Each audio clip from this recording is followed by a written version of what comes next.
already late. Let's see.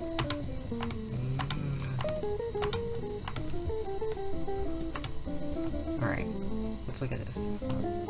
We have 3 problems, right? As always. So problem 1, tractor paths. Farmer John has n tractors. Okay, n is less than or equal to 2 times 10 to the 5th. The ith one can be used within the interval li to ri. The tractor interval has left endpoints, blah blah blah, right endpoints, blah blah blah.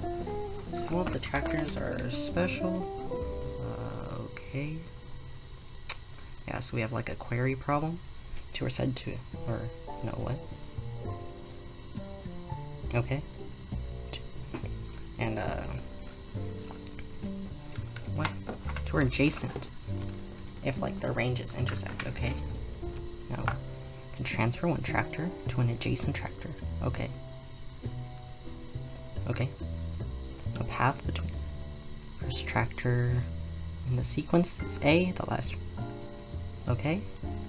So we're going from one tractor to the next. Oh my god, I'm really tired. It's late at night. Is my thing set up right? It should be good enough.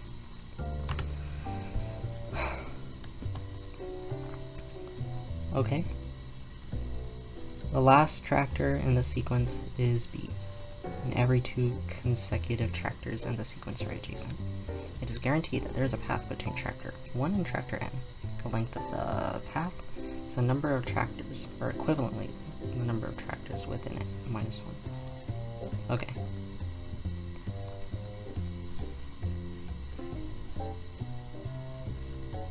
Alright, so now we have queries, where we want to say shortest path, number of special tractors, such that there exists at least one shortest path from tractor A to tractor B containing. Okay, so basically, formalizing the problem, right? We're given n intervals of tractors, n less than or equal to 10 to the 5th intervals, and then intervals adjacent, if intersect, build a graph where the adjacent connected by an edge.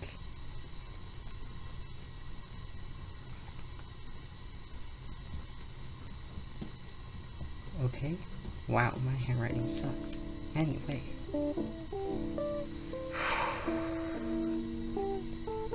Now the length of the path is the number of transfers. Yeah. And then queries of shortest path.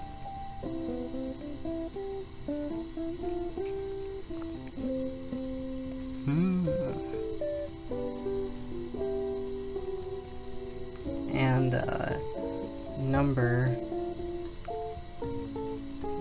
What's special? Am I missing something? Yeah, okay.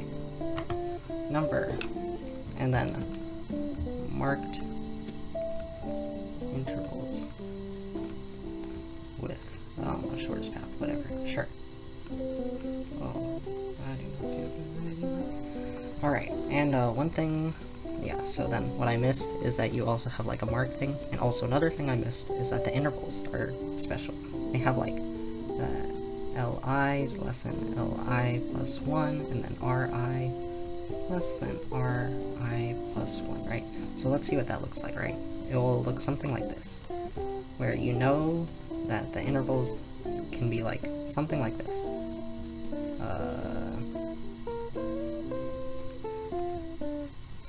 Right. Yeah, so they'll be something like this, where they're obviously chained like this. Also, I believe it said there's a guaranteed a path from tractor 1 to tractor n, so actually this is impossible. There would need to be one in between here. However, what we do know is that like we may be able to jump over like multiple tractors, right? Like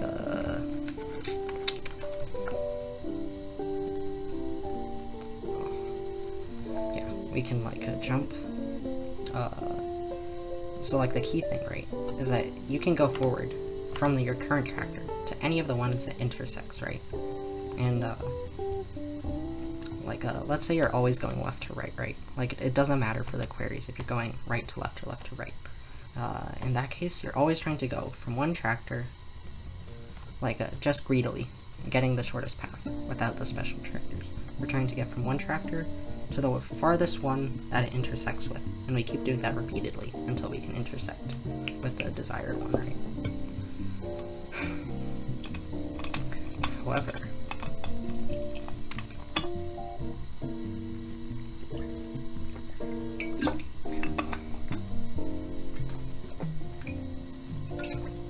sorry, I'm thirsty. Anyway. Yeah, so immediately, it's kind of like reminding me of like what's it called? Like what's that power of 2 thing? Like a sparse table, whatever. Binary lifting, yeah. Seeing a somewhat similar problem, where you just say like, what's the farthest one you can reach towards and do binary lifting, and you can find the shortest paths to that, right? That's easy. However, the problem is counting the marked special paths. But let's write down what we said, so we can find the length of the shortest path.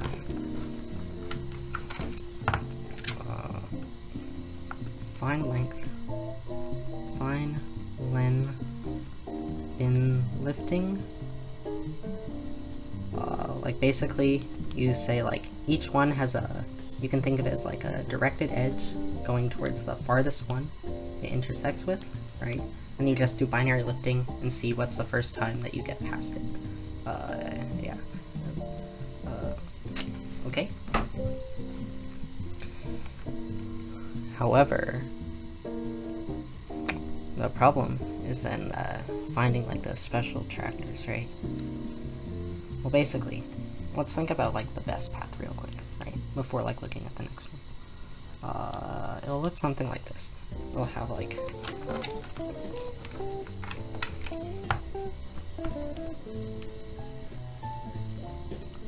let's just like do a quick drawing of what I just said.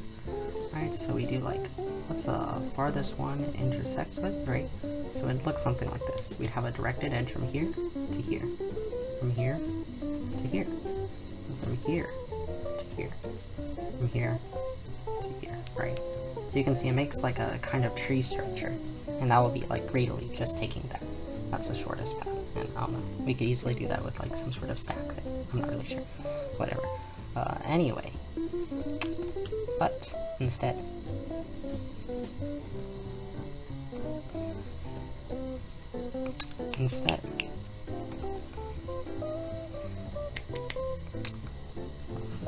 what's the instead? I don't even remember.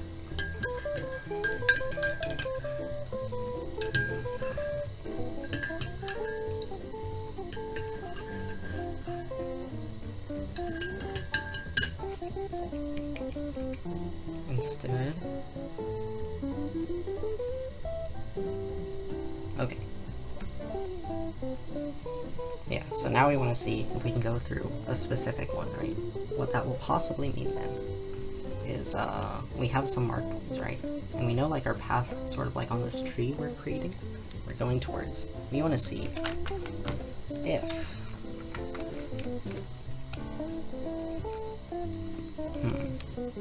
well, that means like we have to like take the path. Obviously, what will it will mean then? Like we need like, if there was a small number of special tractors, we could test each one individually, right? It's like test case 4 through 7, where you do shortest path from start to special, and then special to end, right? If this plus this is equal to start to end,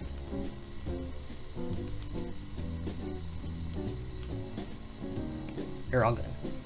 However, if that's not the case, then that's not good, right? Obviously that works, but the question is, how do you do that when there's like a lot of track, when there's a lot of special paths? So let's see. Alright, because that means we can't check each one individually, so we have to quickly see when this is possible. Well, actually, I'm gonna move on to the next one, but I think we have a good idea in mind, and I'm gonna guess that one's the easiest, but let's move on to the next. I'm gonna eat something real quick. Anyway, Jesse has been taking interest in magic. Needs to collect mana.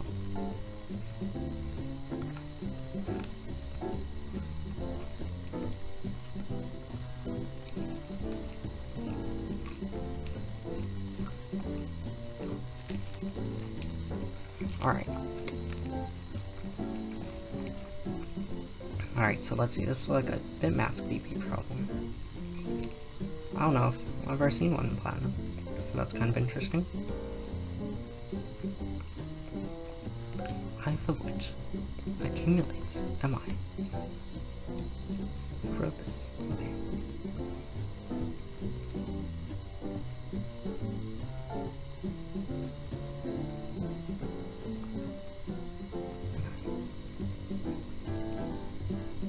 I thought the pools are linked by a collection of M directed edges. She can travel from A to B in TI. Okay. Have like a graph of directed edges.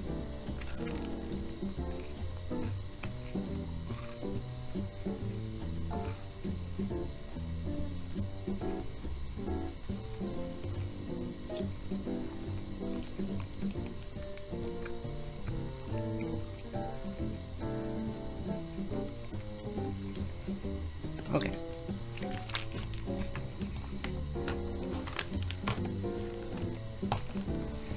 So, in this one, we have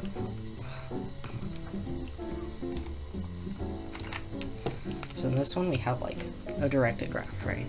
And once again, queries. And we have like a start node.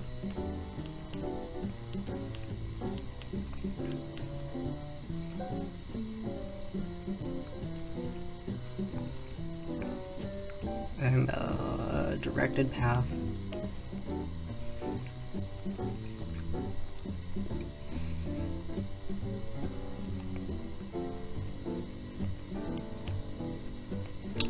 Alright.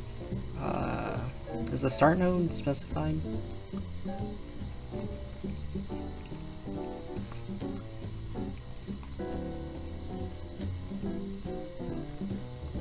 Okay. Wait, does it say where she starts?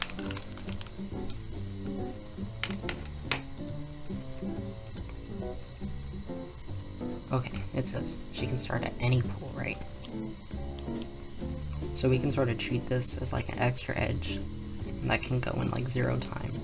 Like an extra starting node that can go in 0 time to all other nodes, right? But you can't reach back, so yeah, it won't matter. And then you like can go around the graph. Alright, you have a graph with different nodes.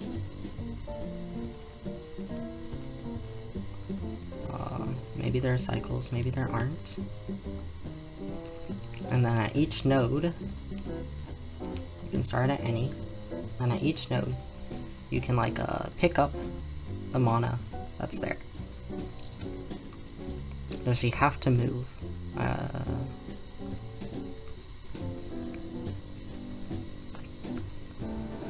SI settings. Must be. But the only thing is that she must end in a specific pool at the end of the time. Okay.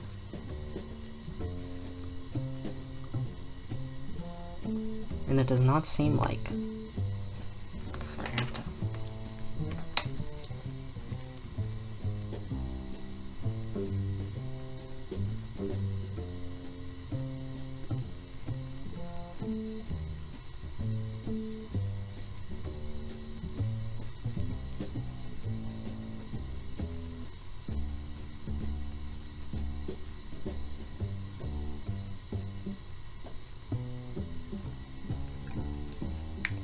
sorry. That is.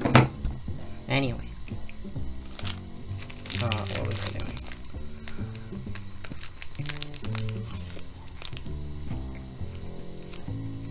Oh yeah. So it doesn't seem like she like has to move every second, right? Like she can just stay in a specific pool and collect the mana there. And the mana's like always accumulating, right?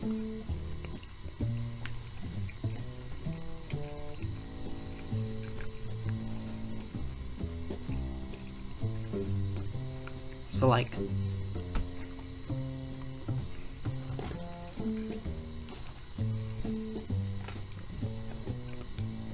alright, and nodes directed, weighted, edges, start, anywhere, have, what is this thing?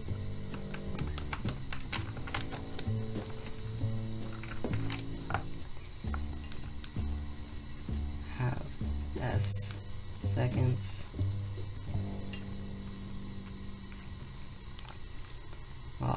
travel graph, collect mana, and at E. Right? Now, I'm still like trying to think. Why would you not just start somewhere, right? Stay there the whole time until like you have to go, and then just like go along the path, right? When would this like not be optimal?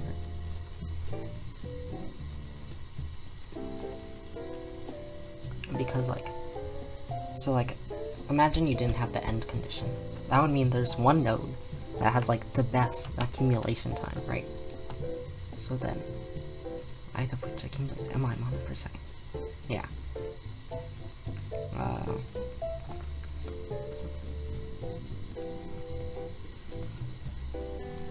So then,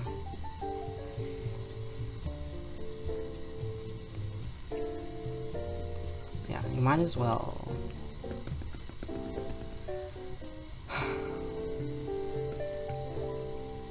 stay there the whole time, right? Because then like you just like keep getting mana from that node, and that one has the best rate. So yeah, I don't know why you wouldn't do that.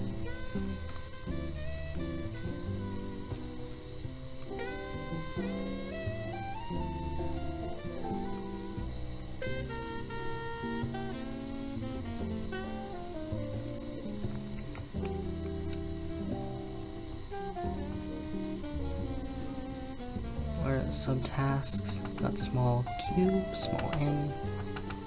Alright, so yeah, we have like a lot of queries.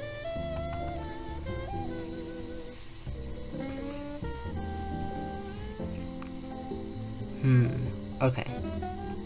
I think I get it. I am like...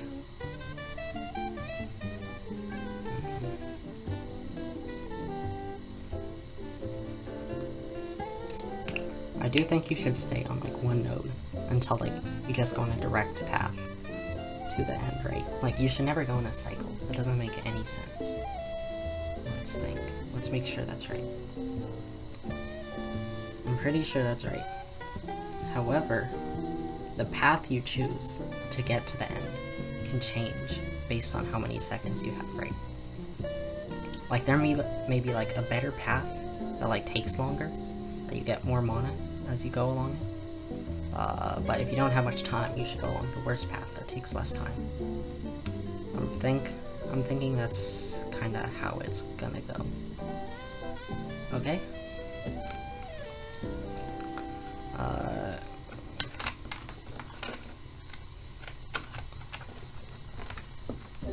So then, let's write that down. Start.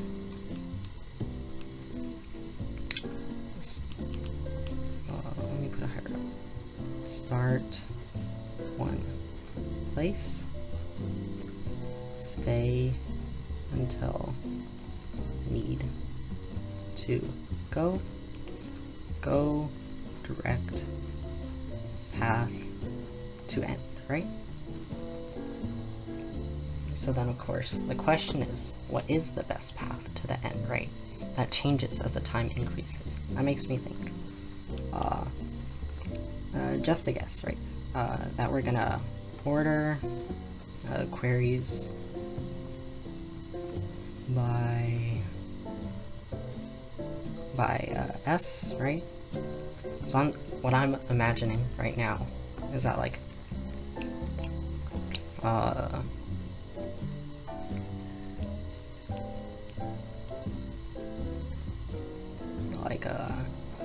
we start with like all the paths constrained from every pair from one to the other. Sorry, I'm not feeling good. Anyway, okay. Order queries by S, right? And I'm thinking we store like the answer for each pair, like what's the best path in like the current seconds, but then like we increase the seconds as needed and then recalculate whatever pairs, right? And for like a single time we could do some sort of bitmask DP, right? So basically it's actually better to imagine going from the end going outward, and that is because, right, basically we know how much mana then, if we're like assuming we know the end time, right, and the end node, then we know like how much mana appears there, basically. So then yeah, one like slow way to do it would be we for every single query, right, we just like recalculate for that seconds. What's the best path? And the key thing is that like each node is like a linear function. Wait, but it matters the length of the path, right? It matters both like the amount of mana you get when you go there matters on the length of the path you took to get there. So how do you, so somehow, right, a naive way, just be like, DP for every like start node. Well, let's just say like DP like start, let's call it like, no, let's just call it end, and then time, right? This is like a super naive way to do it. Or we're actually going backwards, okay, but we're saying we're starting here, and then based on the time wait, right, we can collect a certain amount of mana. Sounds like reasonable enough. Of course that's like super bad. But somehow we need to get the time out of the DP. This is equal to max. Well, now, one thing is, because they're like linear functions, right? One thing I'm kind of thinking is instead you do like a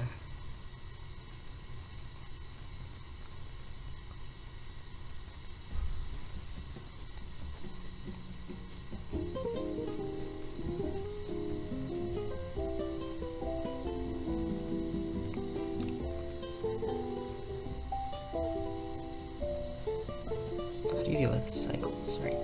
Like, I'm kind of thinking you want to hold some sort of like a, like basically you can say the answer will look something like this, right? It'll be like some like combination of convex slopes or something.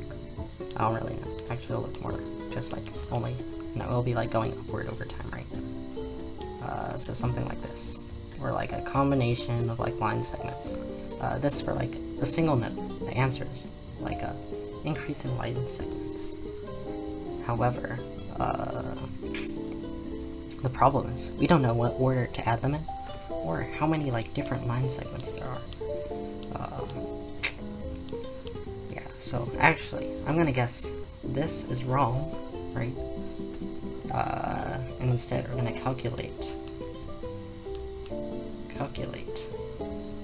all DP dp ahead of time convex hull for each state.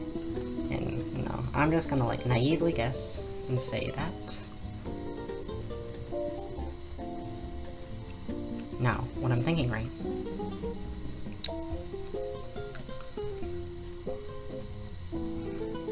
Like I said, one problem is that you don't know like how many like different lines you're gonna add, right? Like what if this is like way too many states, right? Like holding a line, this like whole, or like a bunch of different lines, right? However, I conjecture a small number holes per node. And also, another thing I'm imagining, right, is like I said, it's a direct path. And just because of like the small size, right, per node, I'm also gonna say we do like a bit mask nodes visited. And you may say like, why that?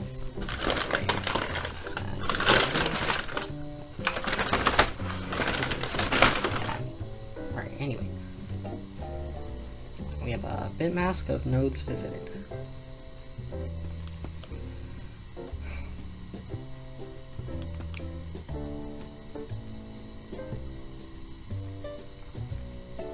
Alright, anyway. Right, and this will just kind of help us like keep a specific order, right? So what we're gonna say is we're just gonna like go process. So it's gonna be like dp of like bit mask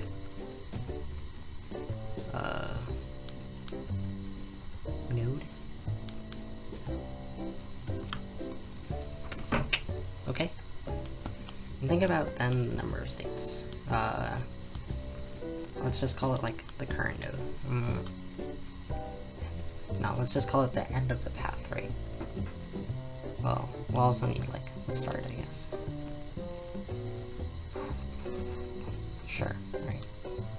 Have like, for every start, you have like a start, a bit mask, an end,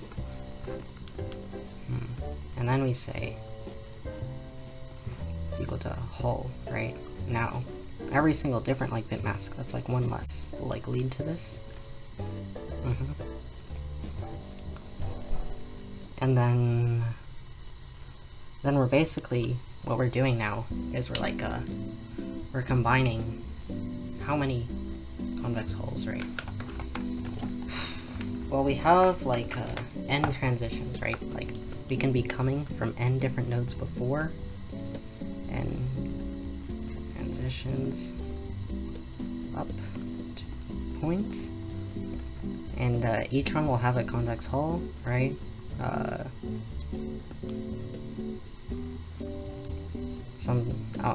They can like be something like this, and then of course like when you go to this point you're adding an amount and adding like an extra line based on it. Okay. And now the question is something like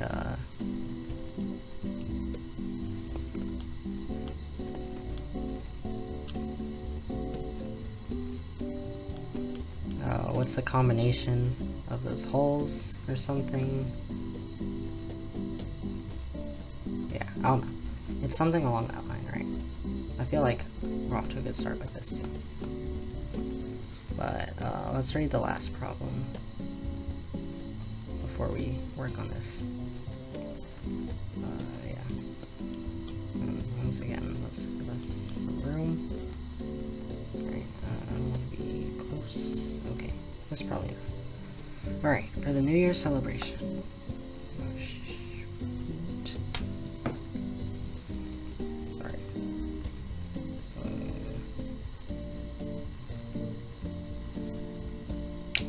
Okay. Sorry, I need to make pretty sure I see a message from someone.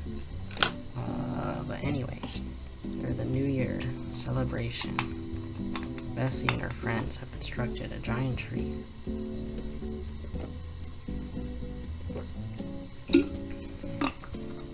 With many glowing ornaments. Bessie has the ability to turn the ornaments on and off through remote control.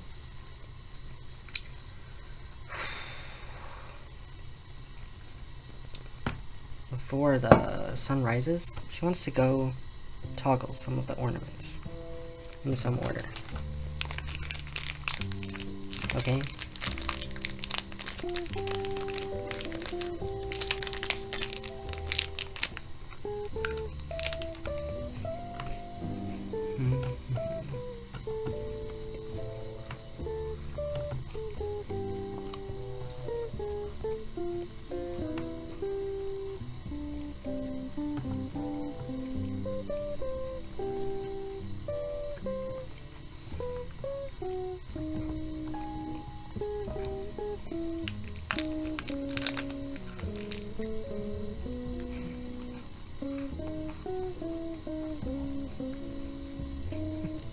Okay. Sorry.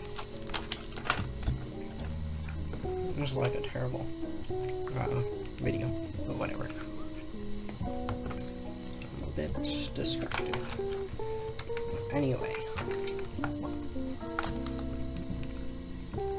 Tree n less than or equal to 2 times 10 to the 5th. Nodes. Okay. That's good. And then, you know, you got the tree going out. Yeah. And then you have, like, all the nodes turned off initially.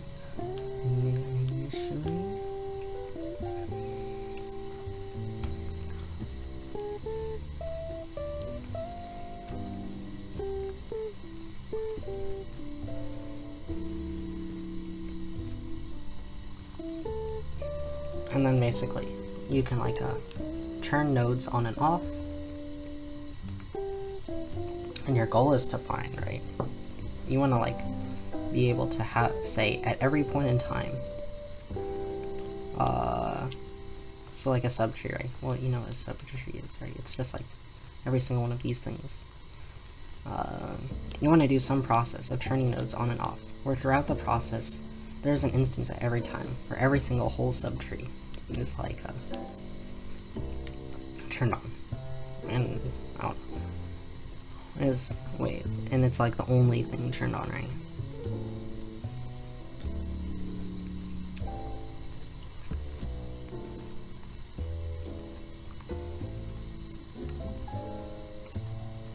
Alright, yeah. So like all these subtrees, right? You have like this, you have this, you have this, etc. Right? And then you want to say, throughout the process, every point in time, there's a time where the set of turned on nodes is exactly the subtree. And then what's the minimum sequence? So you know.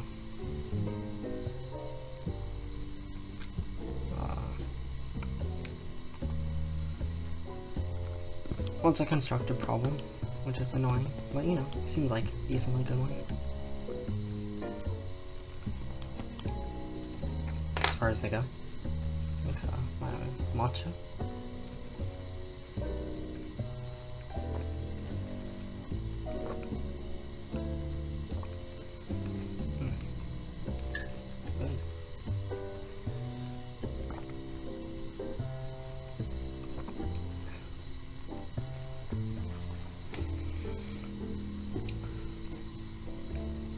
Anyway.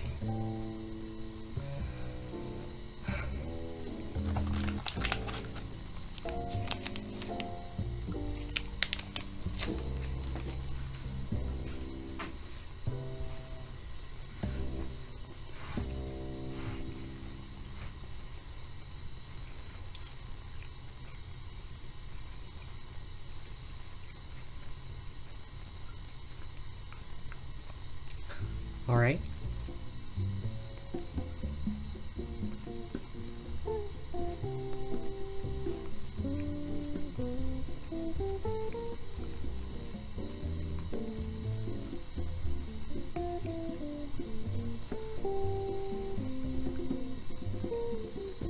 what are my ideas for this? So I'm thinking it's probably gonna do something with some sort of like traversal order, right? Like something like you know, there's like the come on.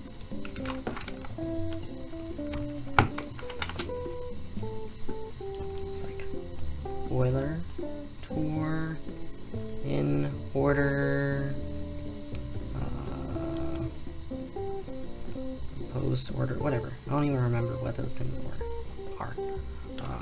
But you know, there's like those different traversal things, right? I mean, I know what they are, but like, you know, whatever, what they're called. So then one thing we could think about is like what we know, right? At some point, we're gonna have, let's say this is like a single subtree somewhere in the tree, right? It will have like multiple children. It makes sense then that we probably, before we like turn on this whole subtree, right? We'll first have only part of the nodes on. So probably we'll have turned on part of these. We'll have like one of the subtrees below it already on before we turn the whole thing on, right? That makes sense to me. Right? So then, the question is, however, what I mean is,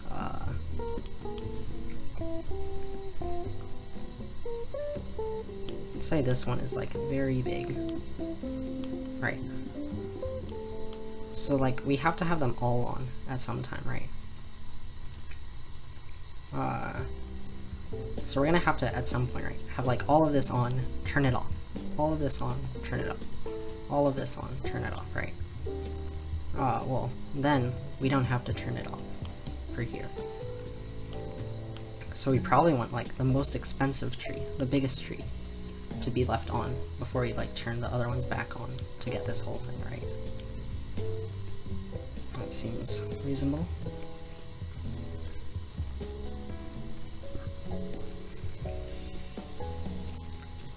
You see me okay? Yeah, I look fine. Anyway. Wait, is this blocking the view? Okay. Let me just like... Wait, whatever. I don't care. Alright. So then now, let's think about this, right? So, how many times we actually have to turn every node on and off? So for every subtree, right, we're gonna have to turn every node on, right, for that subtree. Let's think, right, for each of these.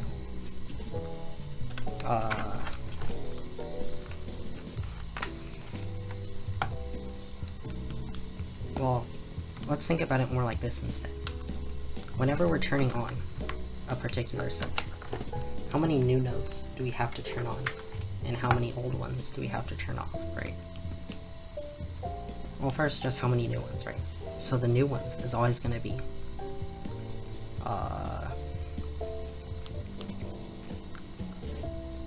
we're going to say that it's like the number of smaller ones, I mean, it's like the total number of nodes minus the largest, right? That's how many new ones we're going to need to turn on a subtree. Okay. But what about turning off subtrees, right? So then, like, we'll have like something like this. So when do we need to turn it off, right? Basically, then, we'll need to turn off the entire subtree as well, if it's not the largest. Okay? This seems like super easy. Hold on. What? So then, basically what that means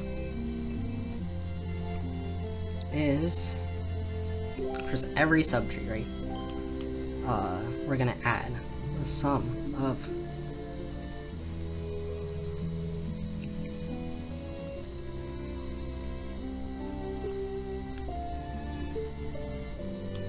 every subtree adds sum of the size of child No, well, let's see. I'm gonna add size of root minus size of child large.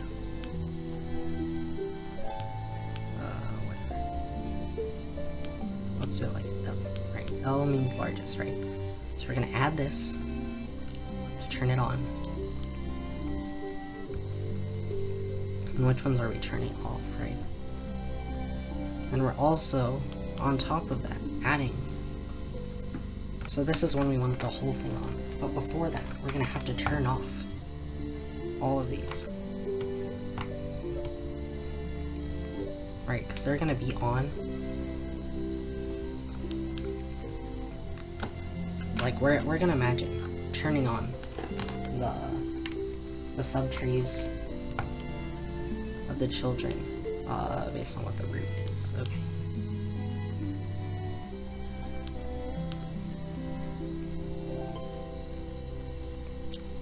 Well, okay.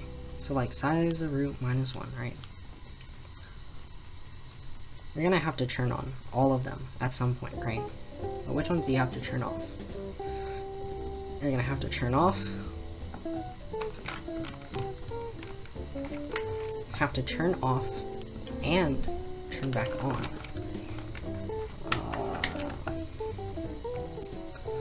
Plus 2 times size root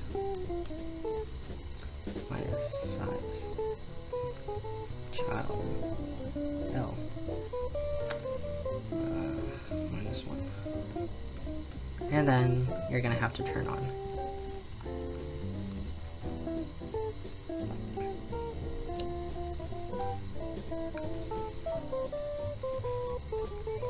Right, yeah. So at some point, right, you're gonna have to turn on all of the subtrees for them individually. No, what we're gonna say is that they've already been turned on, right?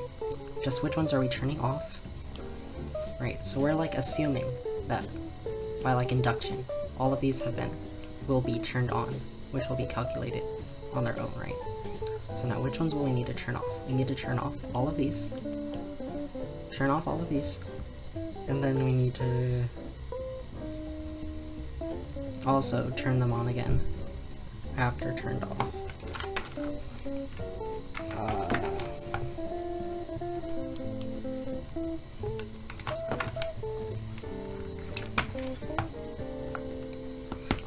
Stupid pen.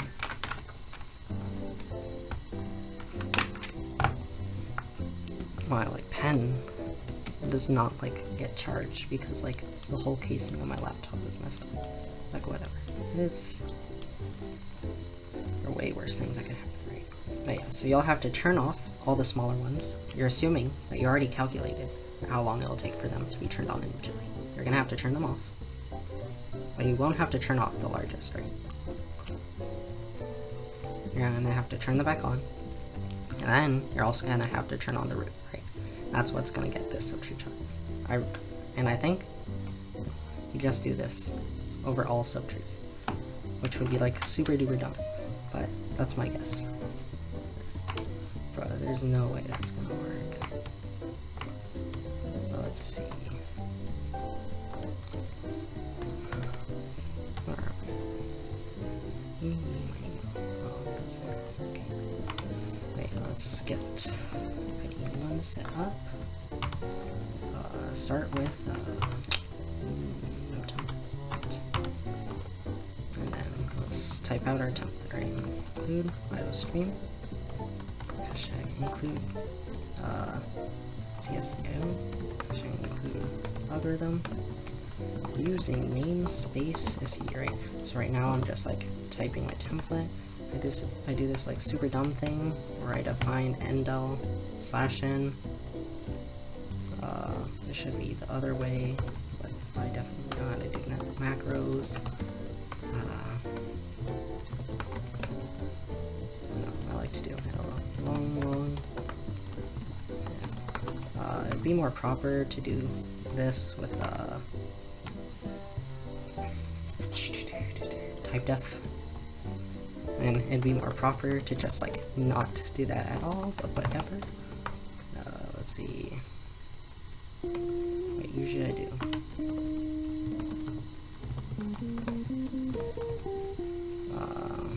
Let's see.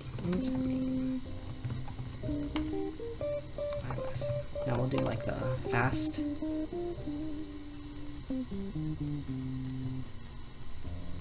STDIO. How do I remember this? Isn't that right?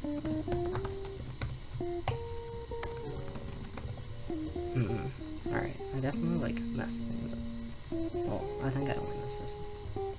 Sync, is it sync with?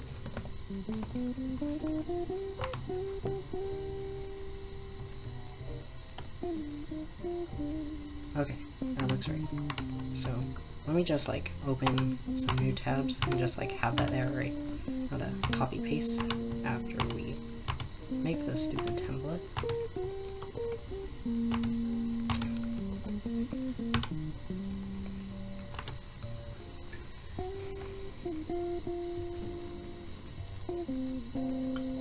I like the best mug, right?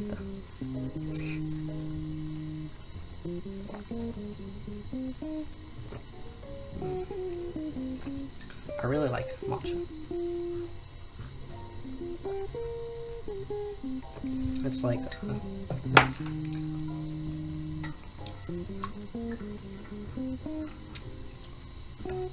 my mom would make me matcha shakes, and they taste very good.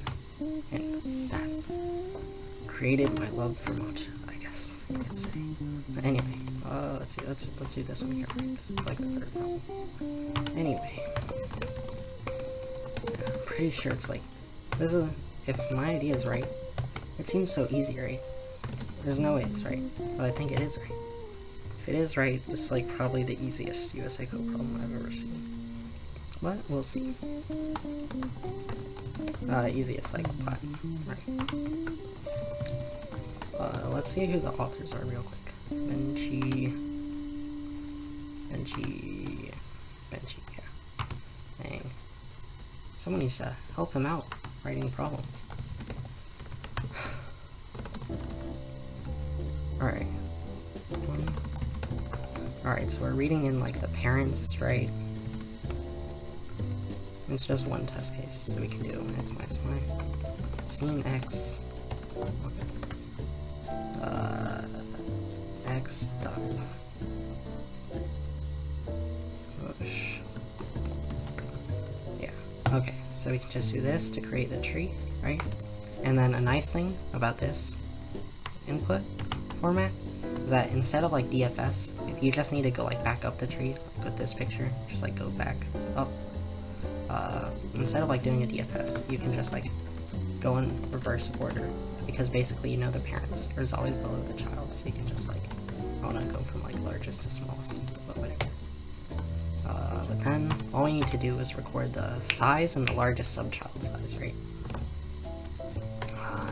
Alright, let's see. And then we'll store like the total answer. So, let's see, y1, and let's just do int x. X is going to be like our max size, max j I. So we're gonna do x equal max. Oh yeah, also this way, right? We don't have to worry about having like the parent edge, whatever. X is equal max of x, and then size of j, and then size of I. This equals size of j. How did that happen? Whatever. Alright. I think it's good, right? Also, okay. My keyboard is like falling apart. The keys like sometimes don't work now. I think like my laptop is not gonna last very much longer. The case is like falling off. The pen like can't go all the way in, which is why it's not charged. But you know, I don't really want to like transfer it because like all my files are here and stuff, and it'd be kind of annoying. But whatever. Probably will have to happen at the end of this semester at least. Actually, I'm really afraid that my laptop's gonna like break like halfway through the semester, and that'd be like so not good. But whatever. Anyway, let's finish this, right? So we have the size of this, size of that, blah blah blah. And all we're doing, right, is adding, just like I said, right? Plus equals 2 times size of I minus x minus 1 plus 1, right? And that's all there is to it. I seriously think that's it. But watch, like, I'm gonna get the sample wrong and be like, bruh.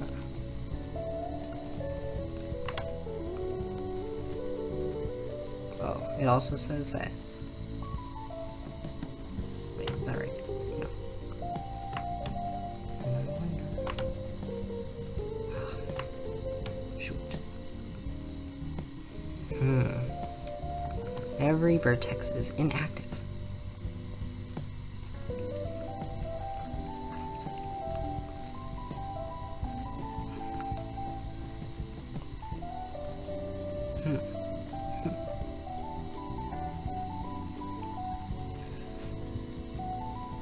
Alright, well, let's try the sample by hand, right? What are we doing? Like, this should be like super duper simple, right? We have like 3 nodes, and like their sizes are like 1, 1, and 3, right? So let's look at the first. We're doing like, for this one, we're saying like 2 times 1 minus 0 minus 1 plus 1, right? That's like for that one, and then 2 times 1 minus 0 minus 1, 1, right? For this one, right? And that makes sense. We have to turn it on. We have to turn them both on at some point. And then for 3, we have to do 2 times 3 minus 1 minus 1 plus 1. And this is 2, 3, 1, 2 plus 3. So that's 3.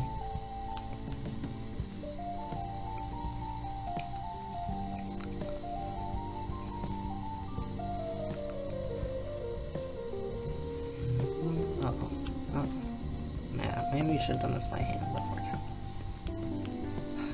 Alright, so it's like this, right? So you have this, and then what you're imagining is turn that off.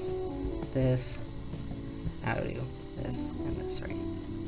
That's what I was imagining.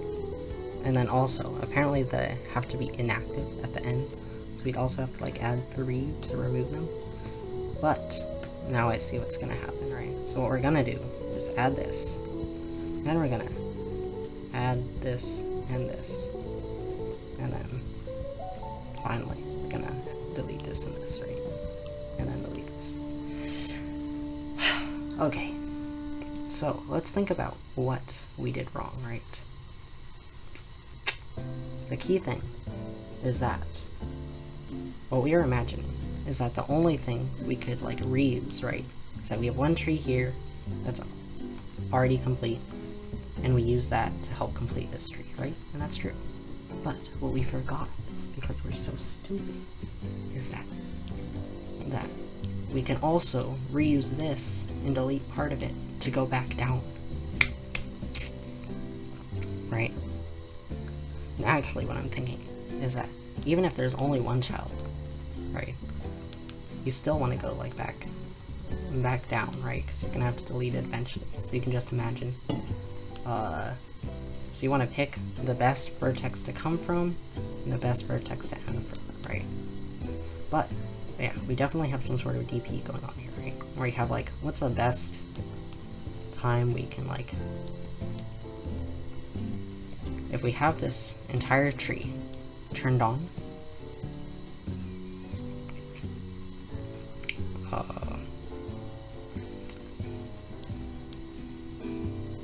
well, let's think, right? So what do we need to calculate? Well, let's say we have like nodes in the middle.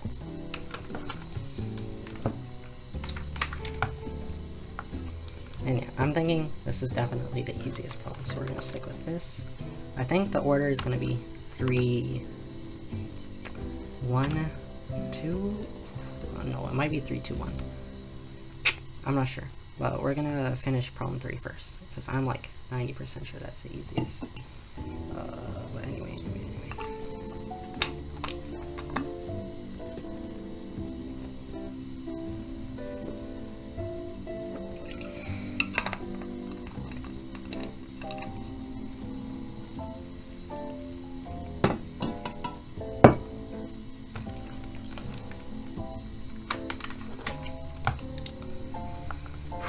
Okay.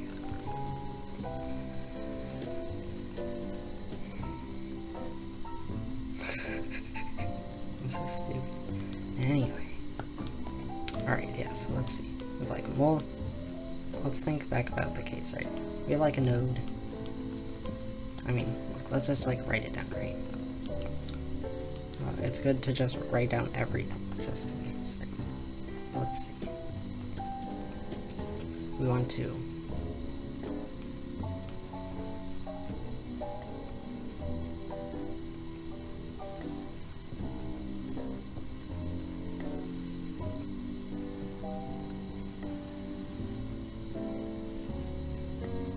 is that like a third in the middle?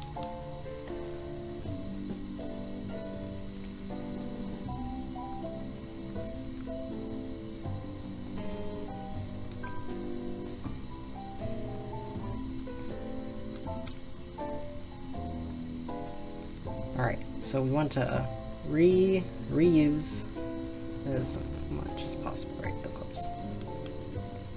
Possible. Light up and turn off. Makes perfect sense to me. So let's think about how it works, right? So you can see here, we can have one turned on before we light up the tree completely. And then, after we light up the tree completely, right, eventually, we're gonna have to turn it off. And when we do, oops, we can have like one left on, right?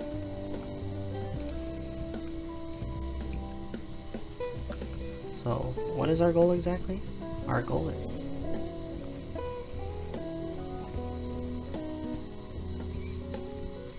what do we like need to calculate then, right? Like, what are the sub-problems? Obviously, like a tree DP. The sub-problems are,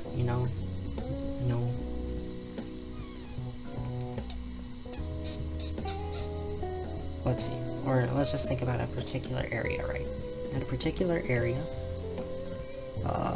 when we have like one tree turned on, we then have to turn on everything else, and we have to turn off everything and go to here, and now we solve the problems here, right? So at some point of time, first off, that'll mean at some point of time, before the whole tree is turned on, we'll probably,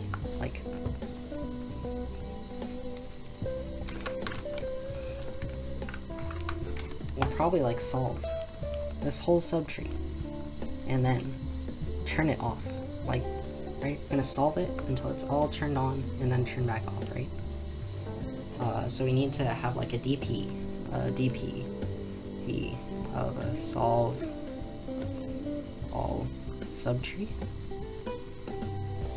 and then we also need like a DP of like a what?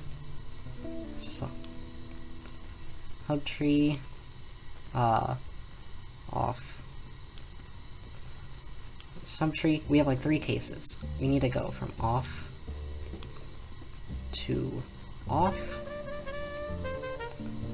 off to on, and on to off, right?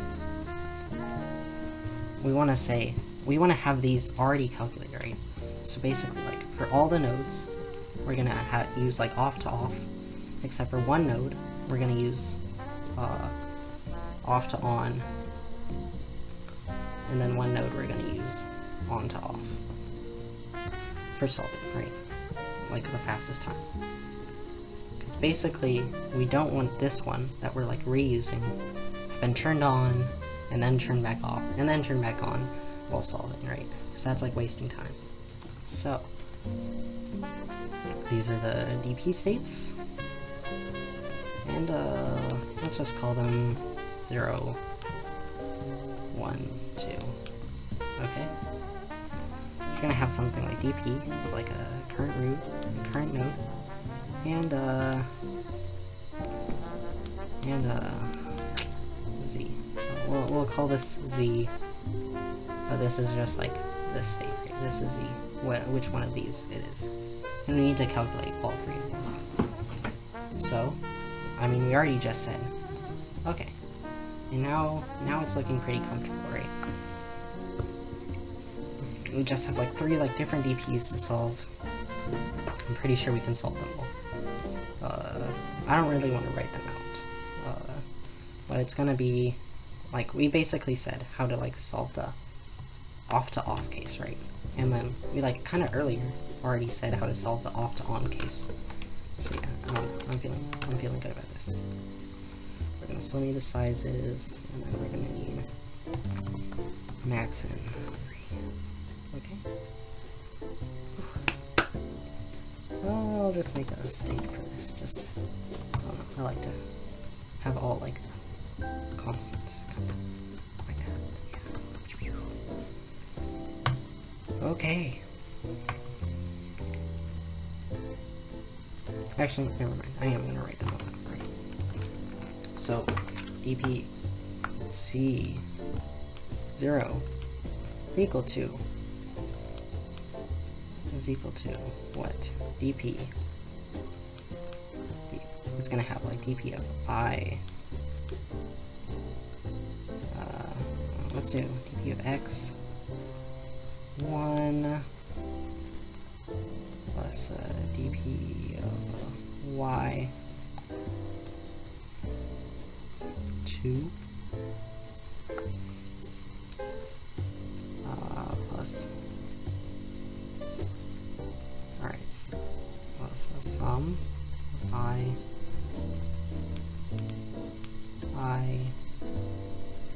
not, so the I that are not x, y, I in the set of like whatever, I not x, y, dp of I 0. Okay, so it's gonna look like this, plus what? So now the only thing is going from here to here. So that's like what? This is like size minus size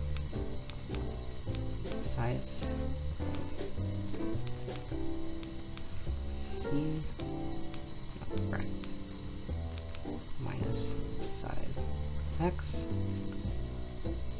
and then plus size C minus size Y. Right? So basically what we're saying is that to calculate, is there ever a case where we want to go from on to on? No, right? Wait, on to on is the same as off to off. Yeah. Okay. Yeah. Good. So we want to say, right, so for all of like for most of them, we're calculating them, how do we solve them? Where they start off and end off. For one of them, we start off and end on. Then, after that, we add all the nodes except for that subtree to make the entire subtree on. And then we like delete all of the nodes except for the last subtree, and leave that on, and then we solve from on to off. Okay, that seems reasonable, except one other thing. Isn't on to off the same as off to on? Like the same complexity. It is, right? Right? Oh my god, you're so stupid. Wait, is it? I really think it is. But I'm not sure.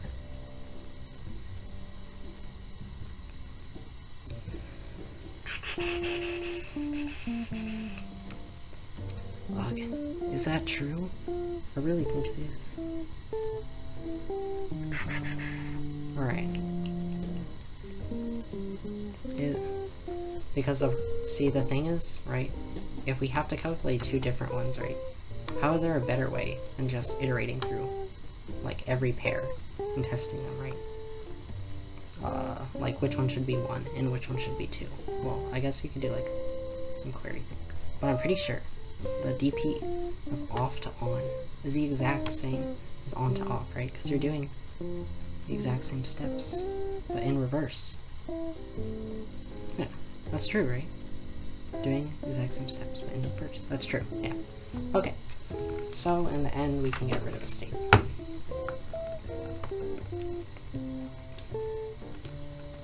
So now, right, we'll like change it if it's wrong, but I'm pretty sure it's right. So what we're actually doing is making this both right. And you'll see this is good, right? Because now we can just take, we're gonna add this to the entire DP, right? The sum of all of them, but then we're gonna see which one has the best difference between this plus this minus that, right? But anyway. Now we're gonna say DP. I'm pretty sure this is good. Your C1 is equal to equal to DP of x. Which, alright.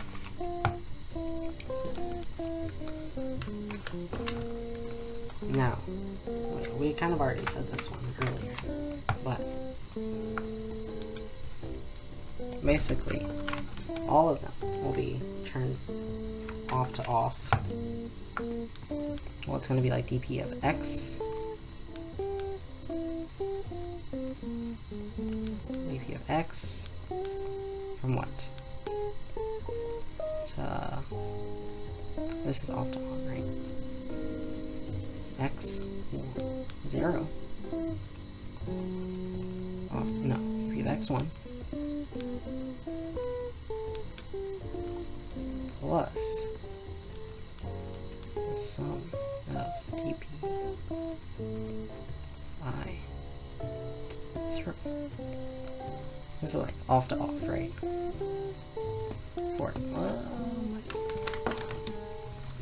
Okay, it's gonna be like the exact same transition, except for not, right? I without x plus, oh no, this is from off to on, right? So you're adding, so you're gonna say, you add all of these, you solve all of these, off to on, well, off to off, and you do size of C, and then you have like subtree x be on, and then you have it, right? Yeah, so you can see they're like almost the exact same transition. So for this one, we'll use like the best two off to on, or that one will just be this. Yeah, you get it. Okay, I need to code this. So I'm like, oh, yeah, you know what I mean, right? All right. Let's go. Yeah, I'm feeling great. Very good, very good. Let's do x equals 0.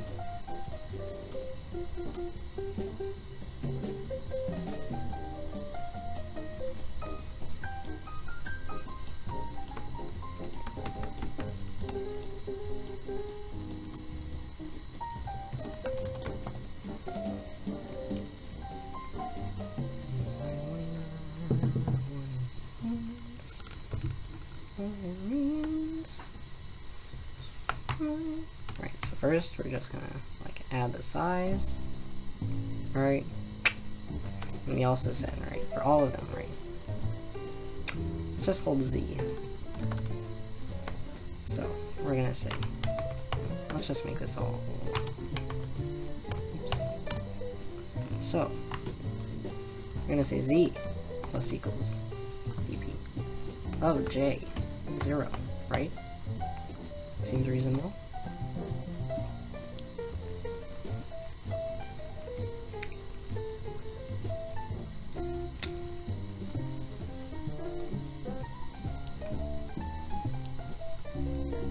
Now we're gonna say what?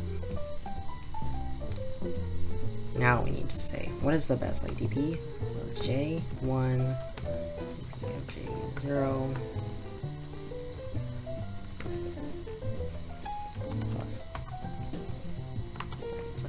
size of...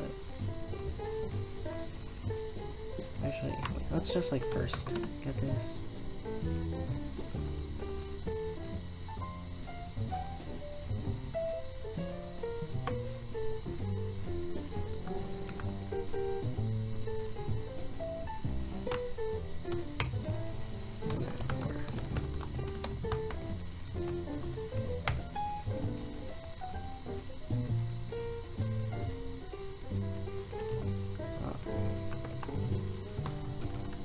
Minus SJ plus dp I j1 minus dp of j0. So we're choosing which ones are the best to change from being off to on. Right? Int z. And then what are we doing?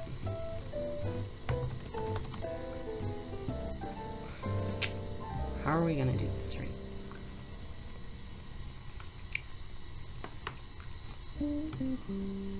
And then now at the end, right now we're just saying like dp of 0, 0. Because that's like off to off. Alright.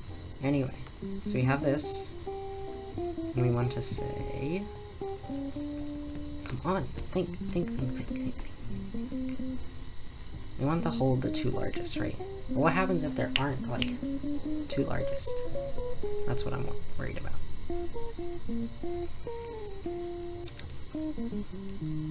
Like, what if there's 0 largest, right?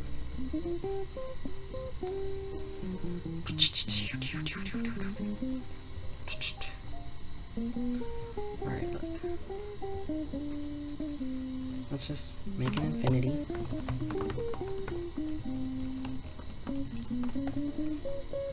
Like this, right? Enough. And then we're gonna say what? Y is equal to min of y, this, right? And if x is greater than y, swap y, right? So now x will be like the smallest, y will be the second smallest. Okay? And now we can say, right? So, if there was like multiple children, we say like dp of I0 is equal to x plus z, dp of I1 is equal to x plus y plus z. Right, something like this wouldn't be mighty fine. But, the problem is that, what if x is infinity, right? So what do we have to do? If I... It's just like 3 cases, right? If p of I dot empty dp of I0 is equal to z.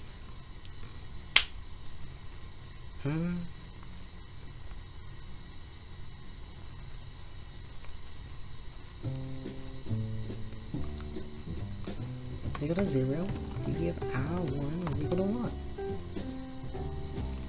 No, it's equal to 2, and this is equal to 1, right? Because I'll have to turn it on and back off. Alright, sure. Now, if, or else if, basically if p of I dot size is 1, then what do we do? Well, we say what? dp of I0 off to off is what?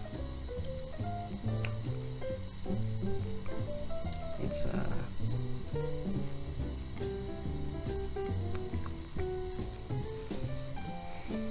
what?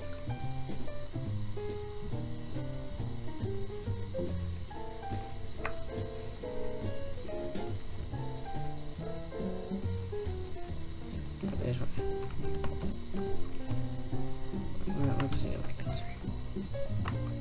Alright, so if, basically this means it's a leaf node, so here's how we initialize that.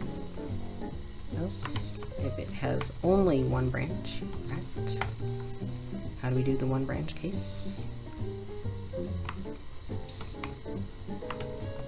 If there's only one branch, what do we do, right? So for off to on, right? Let's say dp of 0 equal to dB of, so off to on is easy, right? It's just gonna be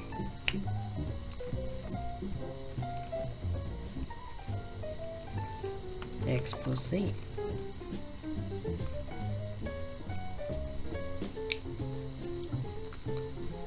Off to off is going to be x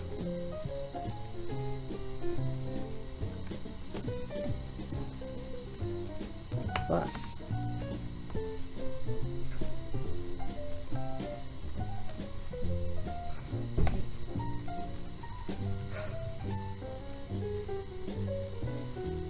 c of g of I 0 plus c. Right? So it's going to be basically, look. Right, you're gonna like, basically what you do here, wait, let's just do it the other way. Okay, this is dp of g of I 1 0 1. Alright, so basically to turn it from off to on, you just like do what's the dp of the tree from off to on plus 1. Right? Because now you just like turn it on the root after you've already turned that on to off, right? You do what? You do dp of g of I 0, okay? 1 plus 1, right? This is the same. You have to turn it on and you just turn it off. Right? It's just like, let's put the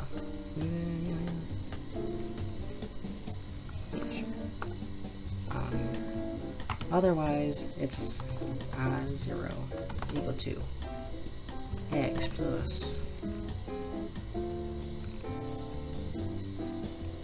y plus z. Right? And dp of I1 is equal to x plus z. Is that true? I think it's true. Oh, I don't like this. Right. This should be what? X plus c of I plus z. And this one is just what? X plus z, right? Let's see. Of g of I 0. Now this one's x plus y plus z. Alright, that's all the cases, right? I think this is right.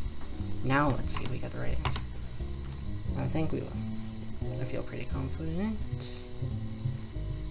Wow, that is like so wrong. Wow. Okay, where do we get wrong, right?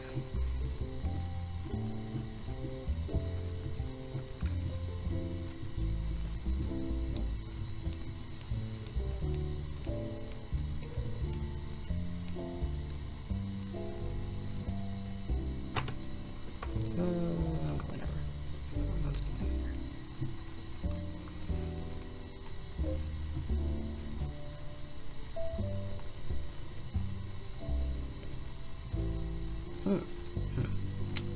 Well, what is going wrong? I'm not too sure, to be honest. Let's think, right? Let's just see out x, y, z, right here.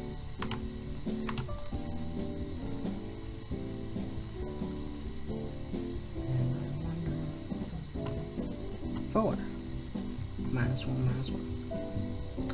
Okay.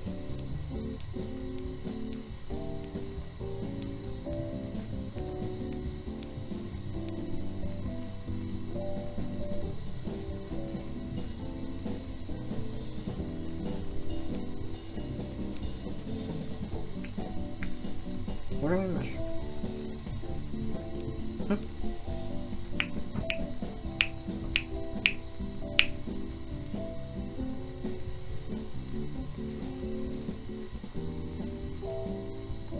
What are we missing? Like, action.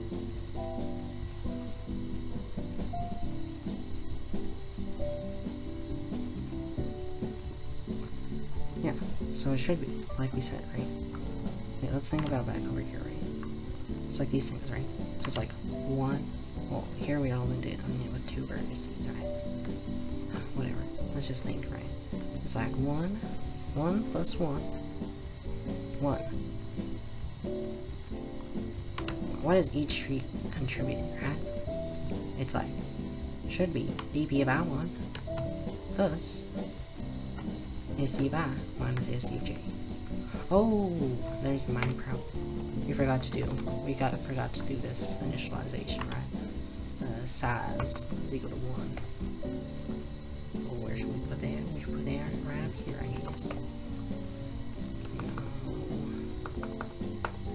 Don't even matter. Hurry up. Alright.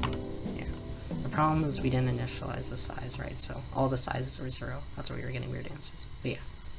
So now that should be good. And I think this is all good, right?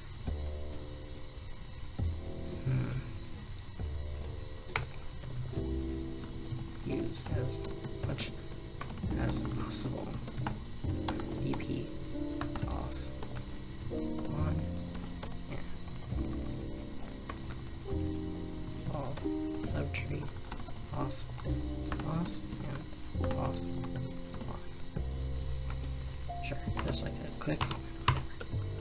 Alright, I think that's it. That was alright, so it was like a little bit harder than I initially said, right? I was like, man, this is like so easy, and, you know, a little overconfident. But in the end,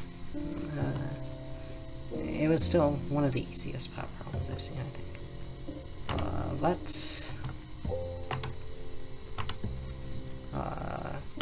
But, you know, it wasn't terrible. Is that how you spell January? Ew. Yeah. No, there is no heart there. I don't know why I thought there's like a February, right? I don't know. Okay. I just need to put this platinum.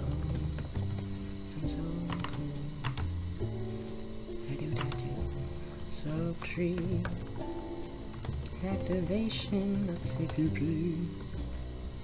Alright, now hope for the best.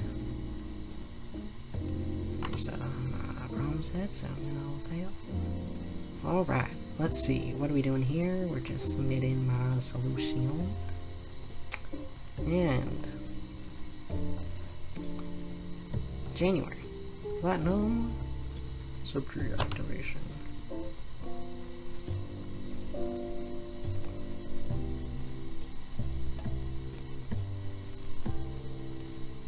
What the?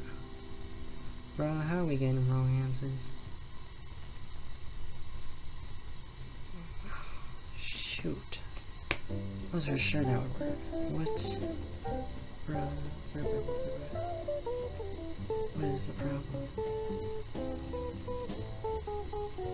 Were we wrong that off to on is different from on to off?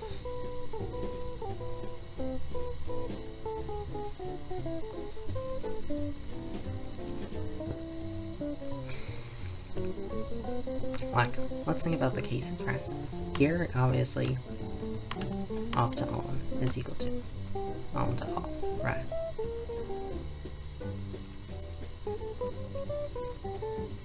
What about on to on? Do we ever even need that? I'm not sure. But, look, off to on. Okay. Think about it, right? Here, of course, right here, right? Off to on is the same as on to off. What about right here? Off to on is like turn on the rest of them, right? And then, except for one of them, you turn off to on. Like turn on and off the rest of them. One of them, you turn off to on for doing the whole thing, right? We can do the same thing here. We're like, delete the root. The rest of them, we do. Wait, hold on. Wait. hold up. Off, on to off. I think I got this one. On to off.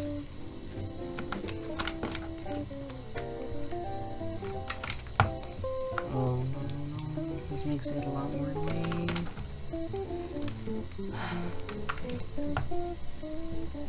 Also my screen, like, can't stay up straight, which is why the camera now works.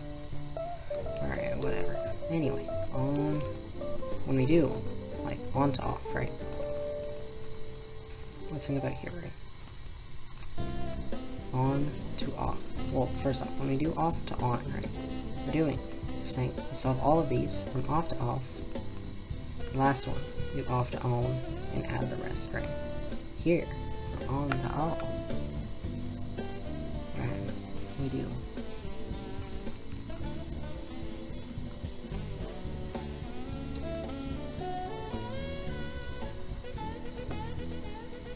What? Turn off the root. Turn off the root and solve all of them. All of them. All of them go on to off. Wait. So let's say we add back 2 as a state. On, off, right?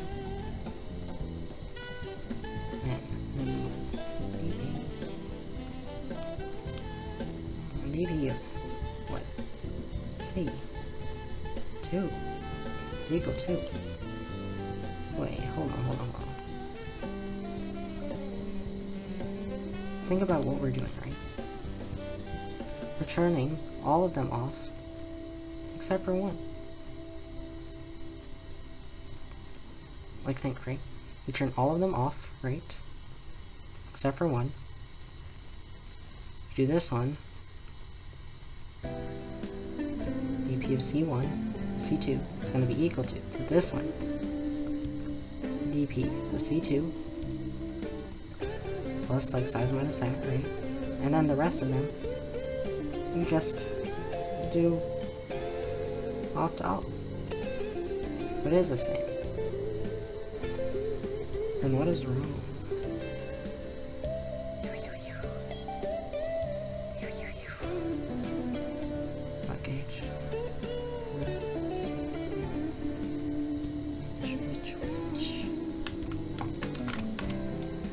Okay.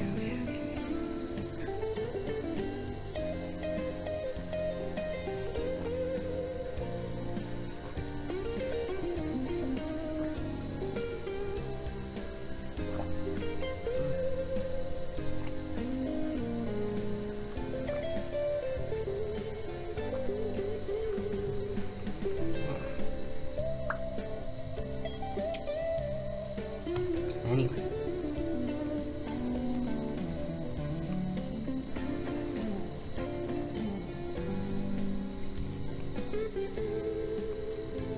I'm pretty sure this is the same. So just like I said, you reverse the steps.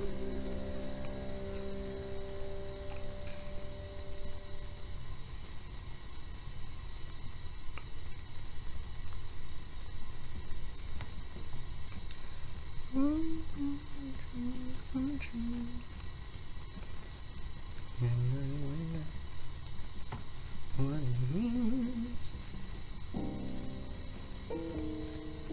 0, 1, 0, 1, 0, 1. J, I minus J, plus J, 1, 0. J, 0. So the size of J.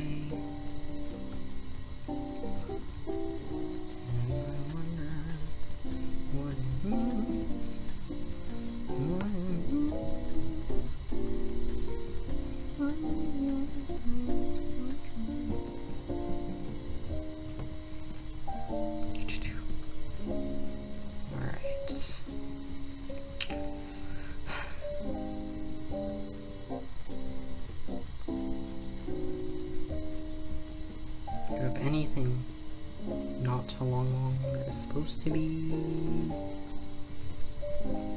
or something something else stupid.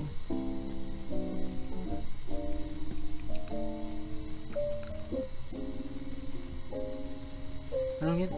This is definitely right. I mean, obviously it's not, but like, you know, like, it seems like it should be.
Alright, look. G-I. Only. Gosh. Which?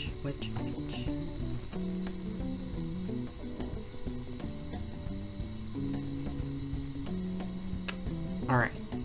What am I even looking at right now? It looks like you're reading this correct. Z is this.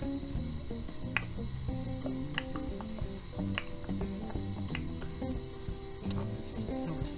Coverage. Welcome to the birth and run animation.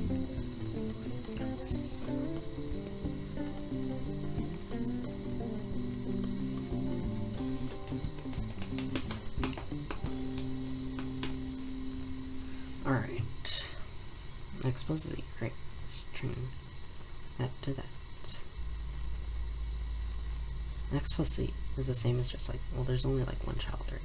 So like that's just going to be dp of J1 plus that. Yeah. Which is exactly what it should be, right?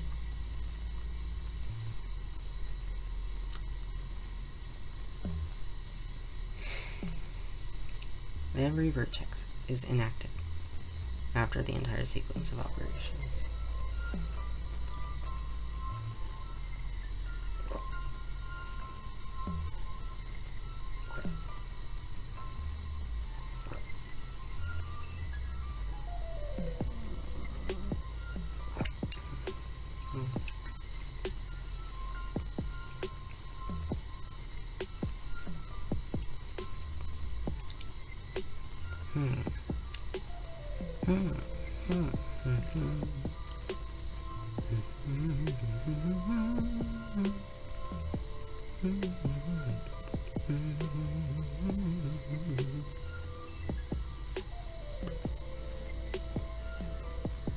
I don't get it. What? I don't get it. Why you not work? Why you not want to work?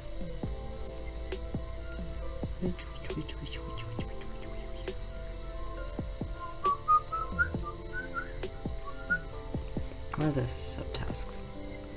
Why? Seriously? And his last name got 8. Not even getting that. Such a bro moment.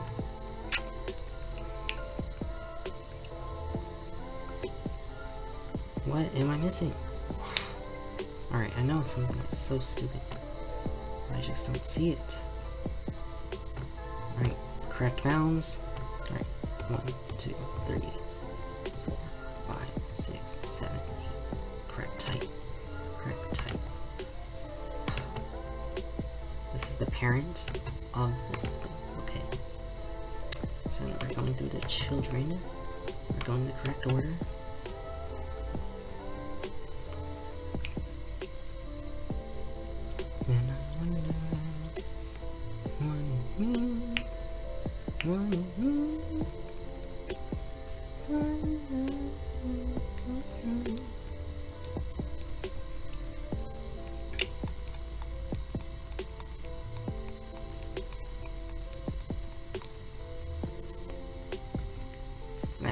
plus.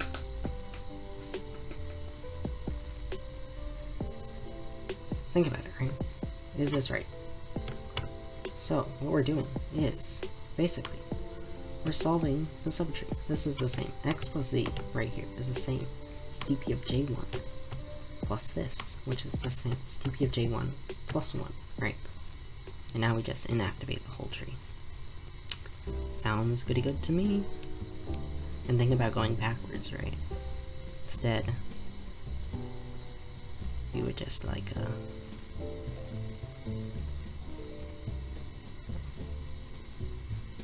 whatever. Why don't we go backwards?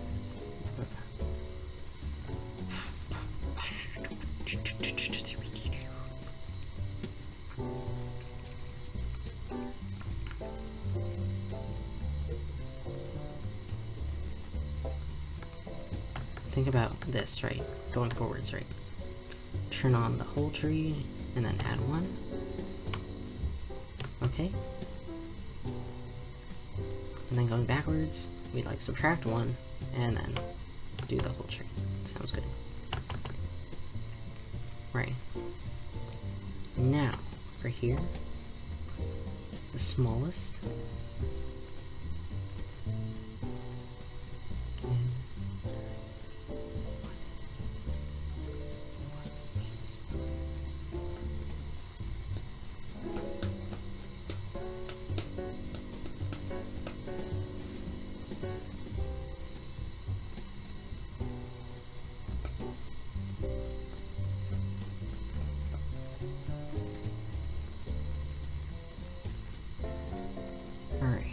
What are small trees then?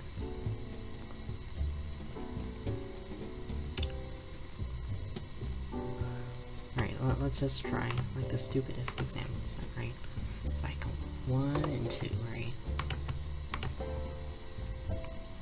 What should the answer to this be? 1, 2, 3, 4, 5, 6. Wait, what? Hold up. We have 3 nodes, right? We turn them on one at a time and off it. Okay, well, alright, we found our problem, right? Well, why? Let's think. Think. Oh. Right here. Forgot a plus 1.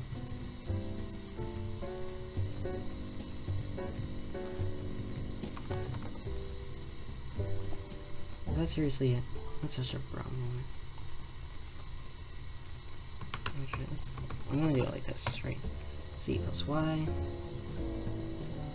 to signify that like we're first turning on X, then like doing the Z in the middle and the Y. Here we're gonna do SUPY 0 plus 1. So why is the plus 1 important? That is because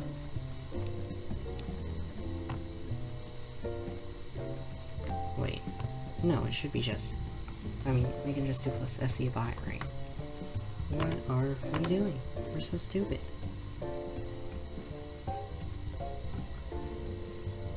But, okay. Oh man, how long did I spend on that? Let's see, 423. Oh man, did we really just spend, you know, I don't even want to think about how stupid that was. And we just spent 17 minutes debugging that. But, no! You can't do this to me. No! Oh. That hurts my soul. Really? Why?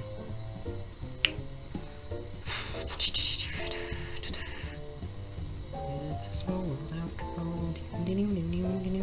Why is this not working? It's making me really mad. Okay. Ugh. I mean, we get all of these, right? So, like, it must be, like, kind of right. Sort of. Kind of. Why do we get the beginning but not the end? That don't even make sense, right?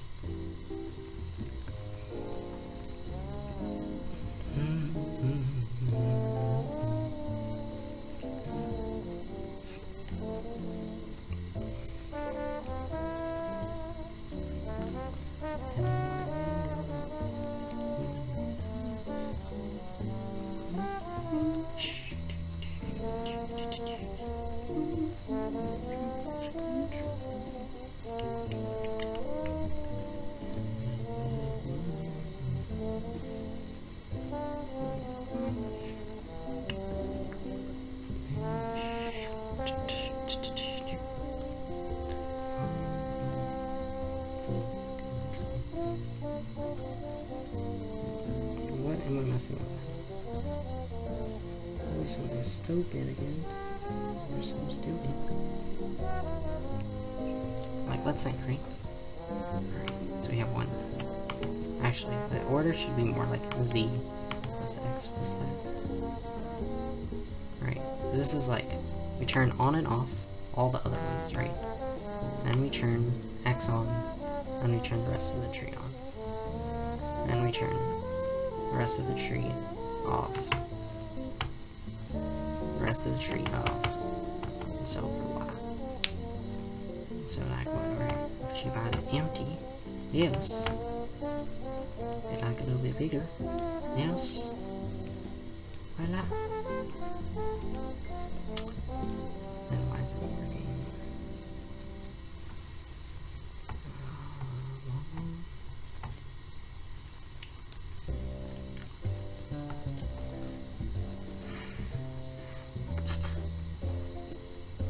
17 minutes, right? Come on, we have to get this before the 2-hour mark. Someone time to do the others. But what is wrong with this? We've wasted so much time.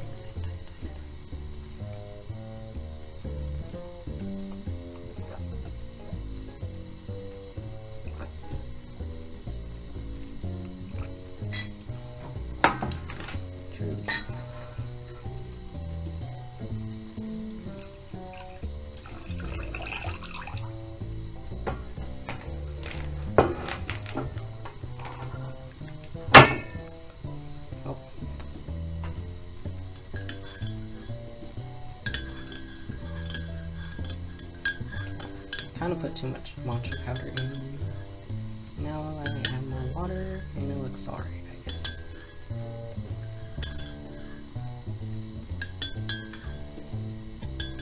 Anyway.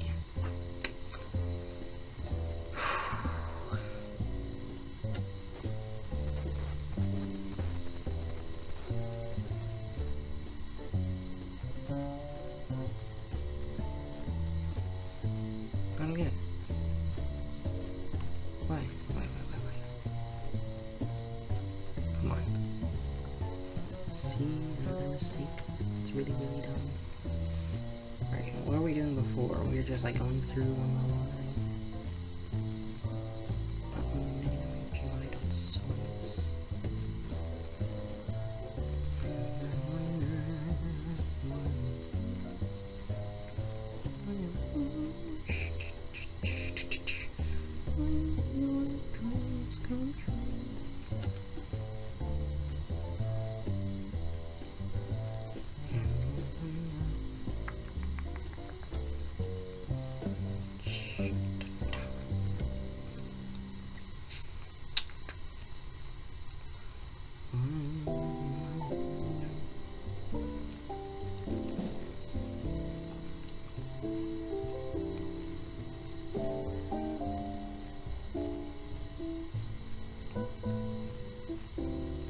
saying we're going from on to off, right? On to off. Right, all the subtrays go.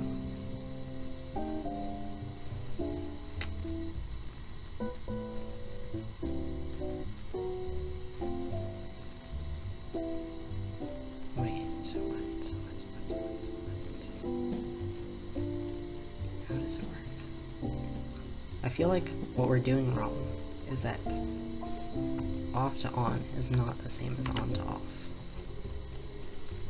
Right, so on to off is going to be what? It's going to be on to off is going to be, well, you start off with everything on, right? So now you turn off all of a subtree, right? Except for one.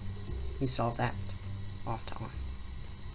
The rest of them you just solve off to off.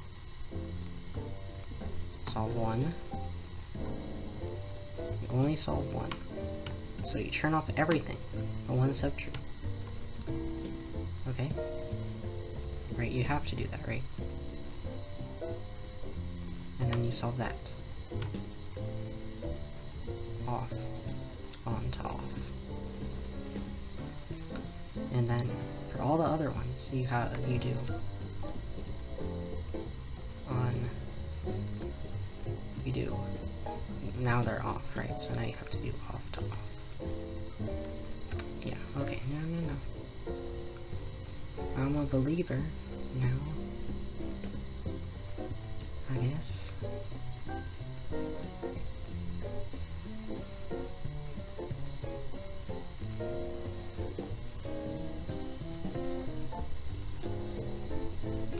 Well, what if you instead thought about it like this? No.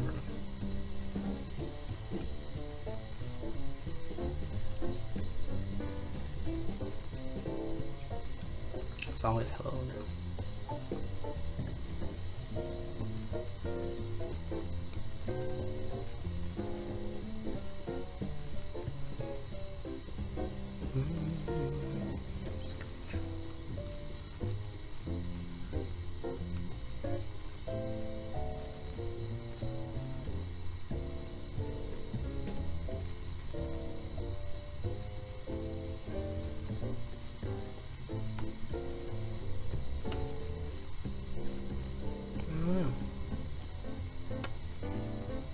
Right, like 11 minutes, you have to move on. But I don't get it. It should be good.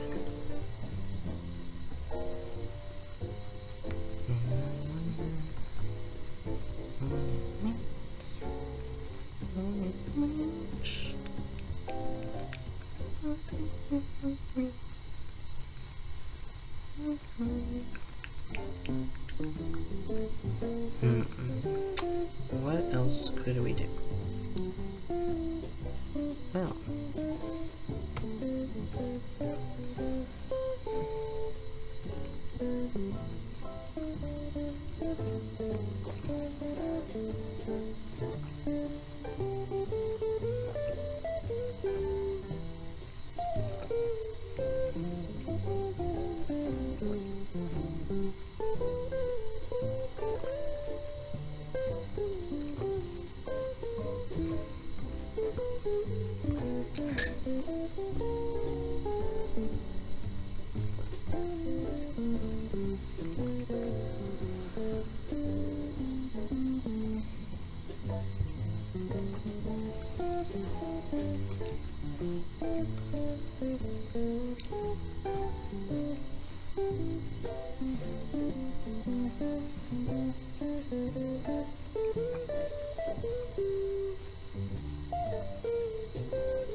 I just don't get it.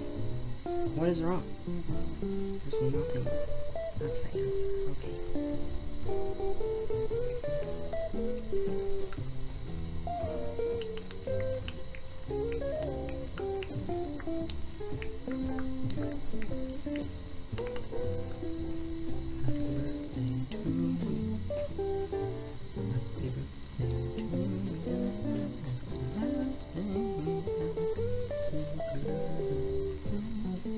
It's not my birthday. But anyway, you are convinced, right? Yeah. Whenever I try to make the DP from on to off, it's the same, right? So it doesn't matter that this is different, right? This should be the same as DP of Y1, which is why what we're doing is fine. Taking the 2 minimum, right? None of the others can be? What do you mean? I mean, yeah, only like one can be like left on before we turn on the whole sub triggering. And then only like one can be left on as we're turning it off. So, what are we doing wrong? Think, right? let's think about like 2 layers of the tree. Maybe like we're messing up some logic. You look at it like that, right? Like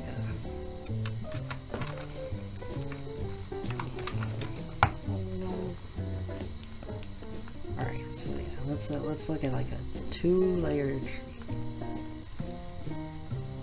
Something like this, right?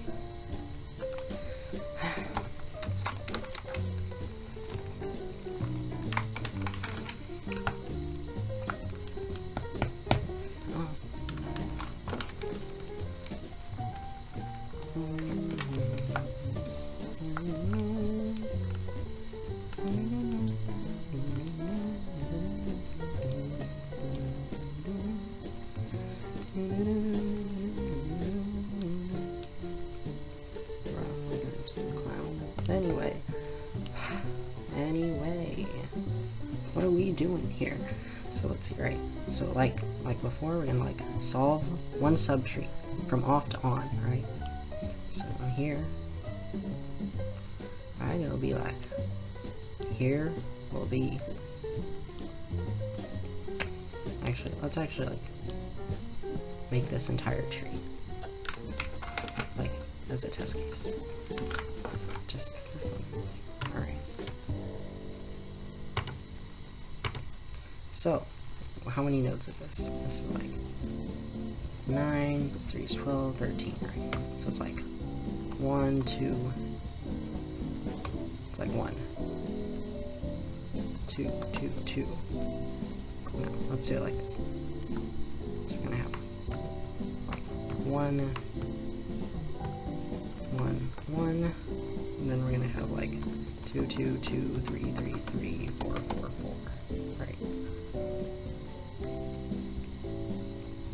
What's the answer to this? We're gonna see if it matches with what I see by hand. 44. Alright. So let's think about that, right?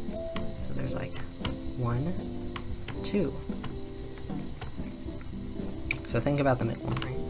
It's gonna go from, it's gonna have 2 on to off, right? And then this one will have 2 on off, right? Wait. Hold on. So one thing we said, right, is that we have to solve this going from off to on, right? Have all the subtrees during that time, but we are turning it off at some time, right? Sometime later, we're turning it off.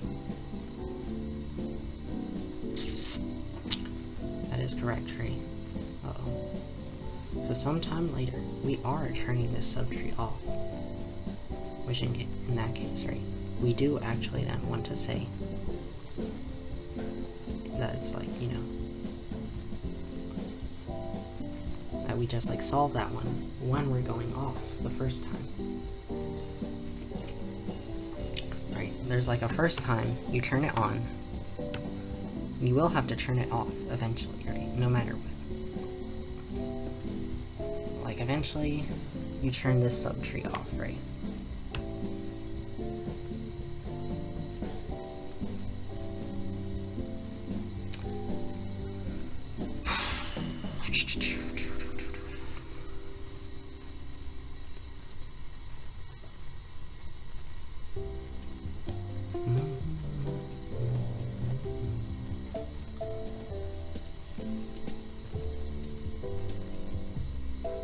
I see. That is a bit annoying. So, we're first. How should we do it, right? Turn on, off, right? One of them has to go from on to off now, right? So we, oh man.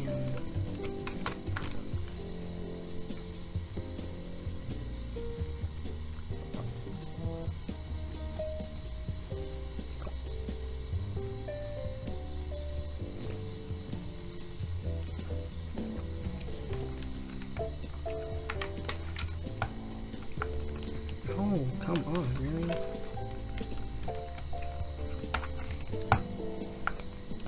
So we're turning this one on and this one off, right? That's like 2 steps. And now we're turning this one on. It's like a third. 4, 5, 6. Now, right? So we still haven't solved for this one, but that's okay.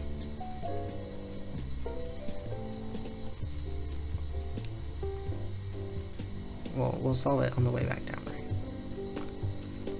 4. Wait, hold on.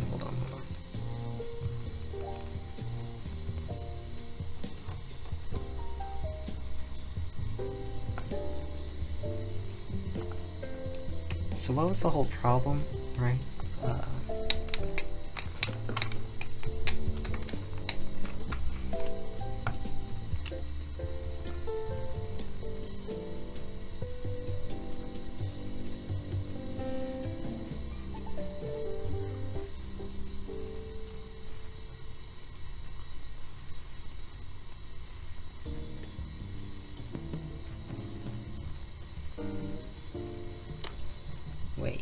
Wait. What if it's just this? Yet another super duper stupid, same thing, right? If there's only one tree, right?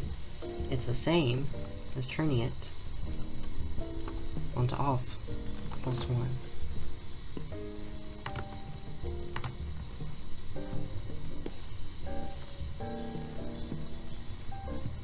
Okay. That doesn't change. Nonetheless, I want to try it.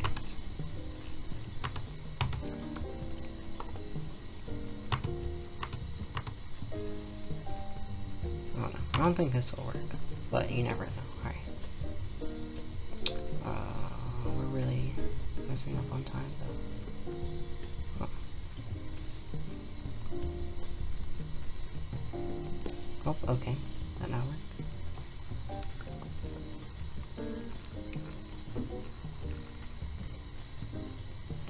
Change it to? We do the right variable? Z plus 1. Yeah. Okay, wait. So this off to off, right? So what am I doing wrong, actually? It's the same as a subtree going from off to off. So if we just add 1. Why?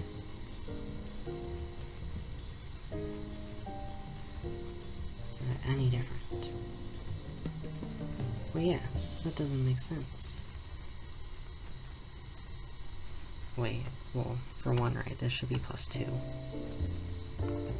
Alright, wait. This should be plus 2. Yeah, we're like really dumb. You know, sometimes like we forget that. You're like super duper dumb.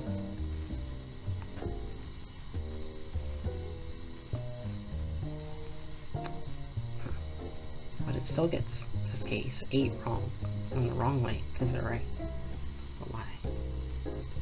So here, right, we do z plus 2, but for test case 8, we do z plus 1 for some reason. Why is that? I wonder. Right, that's the only change we made, and that's our change whether we got test case 8 or not.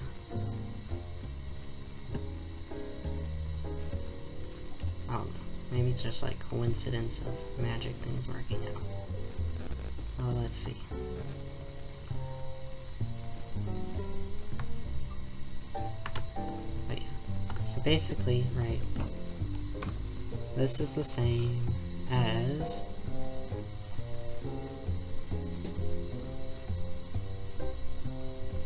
I mean, come on.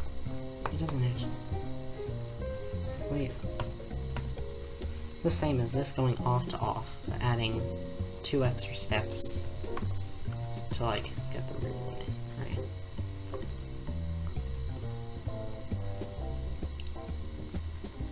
Why is that better? Well, basically, if we don't treat that as like off to off, right? And then like imagine the subtree had like 2 different branches, right? Well, here, we'd be having to, like, complete that all before, and now we could, like, do that on the way down. Oh, let's give an example. Right.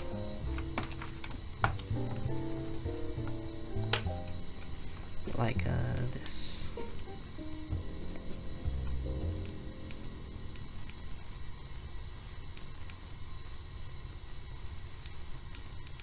Alright, yeah, so this is like our exemplar.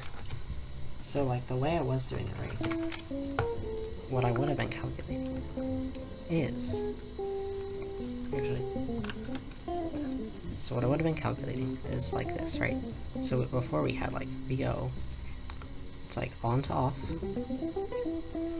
so it's like 1, 2, 3, 4, 5, wait, it's, what I would have been doing is 1, 2, 3, 4, 5, right, and then 6, and then 7, 8, 9, 10. But now what I'm doing is 1, 2, 3, 4, 5, 6, 7, 8. Yeah, wait, what? What's that sound? 4. Look, this is like 1, 1, 2, 2, right? This way.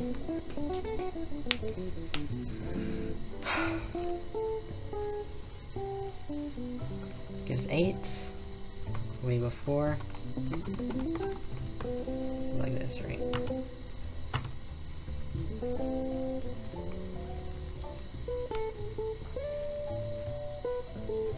Gives 10, right? This should definitely be z plus 2. But I know I'm also messing up now on some other case. Kind of like what I was dealing with before, right? Anyway, I'm gonna go back to 13, 1, 1, 1, 2, 2, 3, 3, 4, 4. Okay, so let's think about what I was doing back over here, right? So I was saying something like this one. So what I have calculated, right, is it's saying you have to solve this one completely, right? And then you solve this one completely.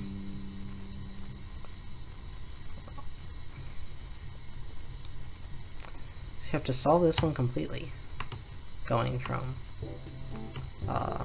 off to off. Solve this one completely, going off to on, and then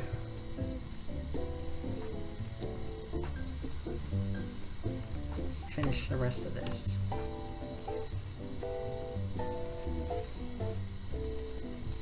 Right, and then you like delete a part and solve the rest of this, going off to off. Okay? Okay. Okay. It's on to off, right? But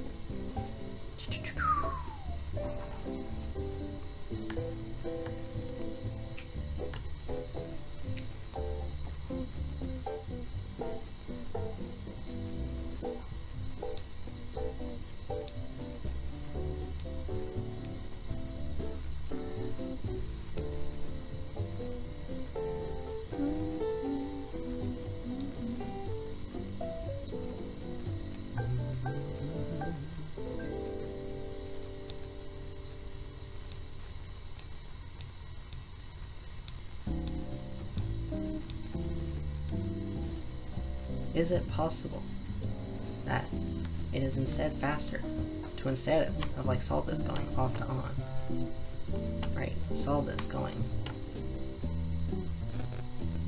off to off, and then just back on? I feel like that's never the case, right?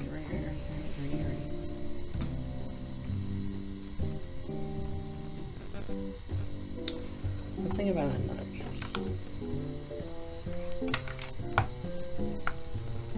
Oh, come on. Alright, yeah. Now, waste my freeze time, but I don't know, I feel like we could definitely get this in the next 30 minutes. That sounds like a bad thing to say, but whatever. No! You witch!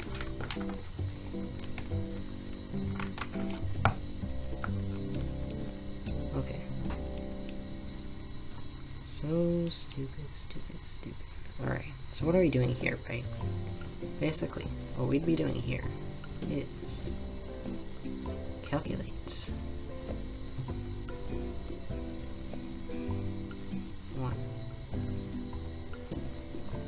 1, 2,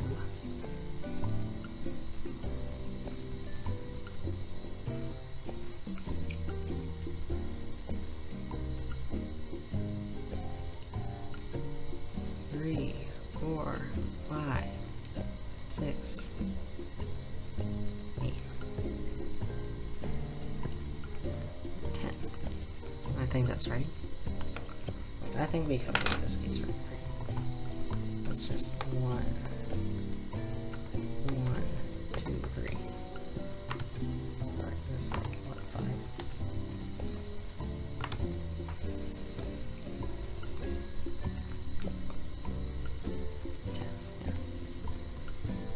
What do we do instead? Did like what? 1, 2, 3, 4, 5, 6, 7, 8. 5, 6, 7, 8. 1, 2, 3, 4, 5, 6, 7, 8, 9. Yeah, you definitely can do it. What if we add in the you witch? Alright.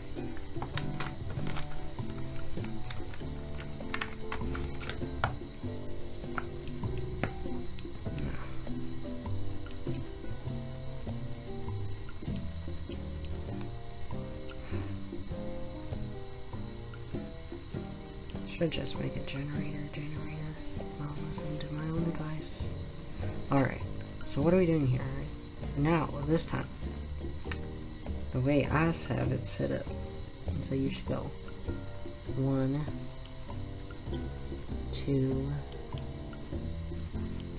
no, like 1, 2, 3, 4, 5, 6, 7, 8, 9, 10, 11, 12, 13, 14, 15, 16, 17, something like that. Whatever. Alright, 7, 1, 2, 2. Alright, something like this.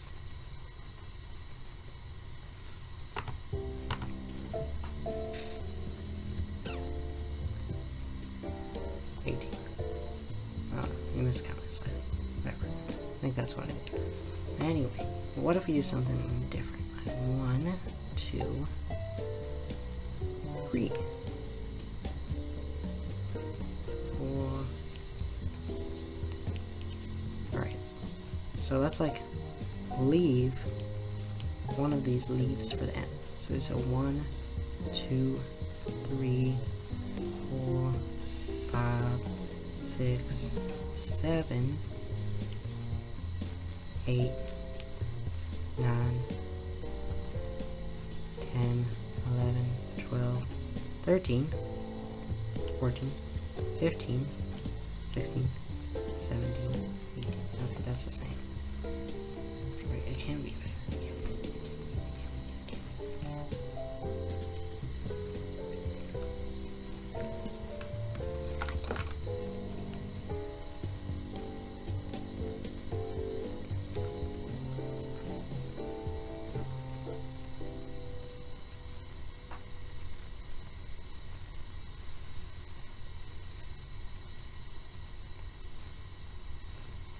If, let's do this, right? If, what? So imagine, right?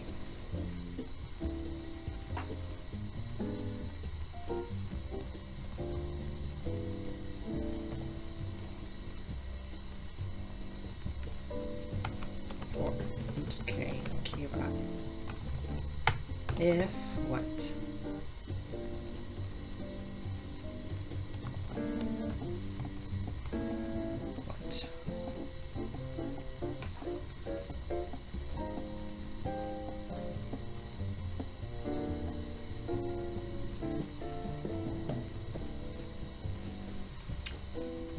So imagine instead, we just turn like all of them on and off, right?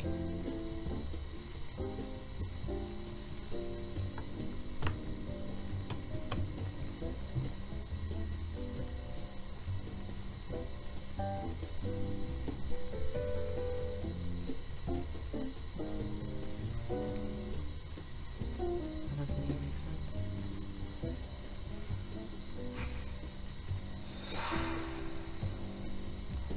Always reuse as much as possible. Reuse, reduce, reuse, recycle, which I feel like we're missing something. Wait, wait. We can go up and down the same one. Right. Think about this. What if instead you go, so it's the min of x plus y plus, oh shoot, right? Yeah, basically we can say that we go both up and down one, right? While the rest are all on off, right? So it's like, what would that make it?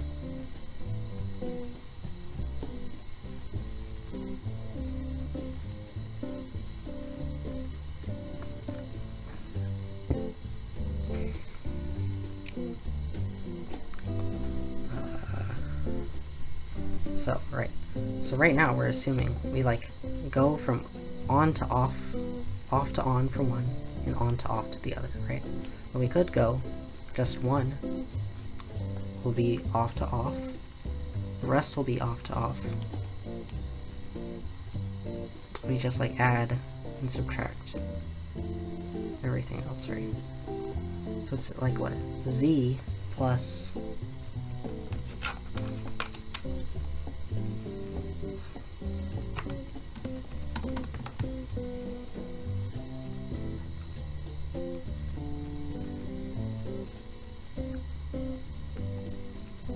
Z plus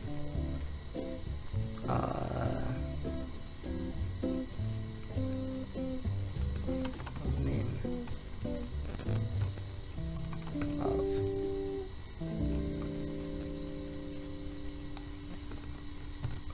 times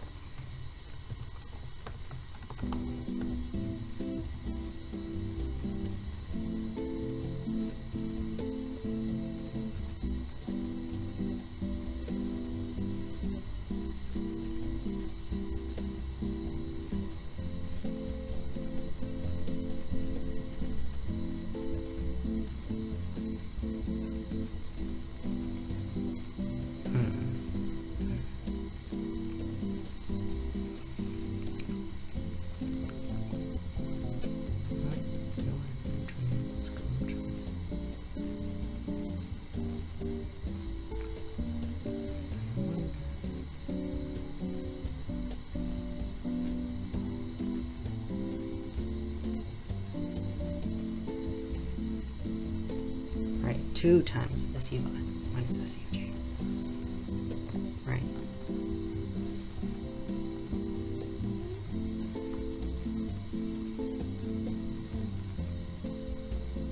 Now it's like min of this and what? XX plus Z, right?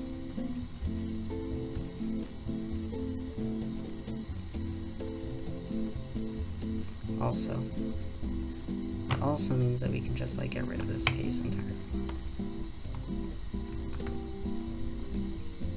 And even better,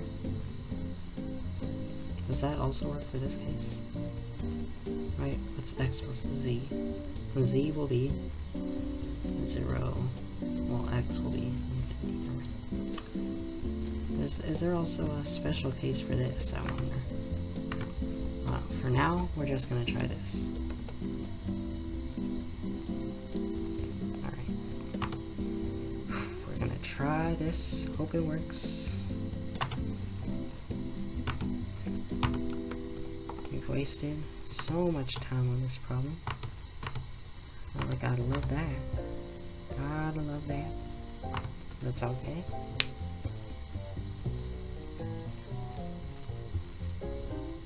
Oh, Bessie, please let me pass.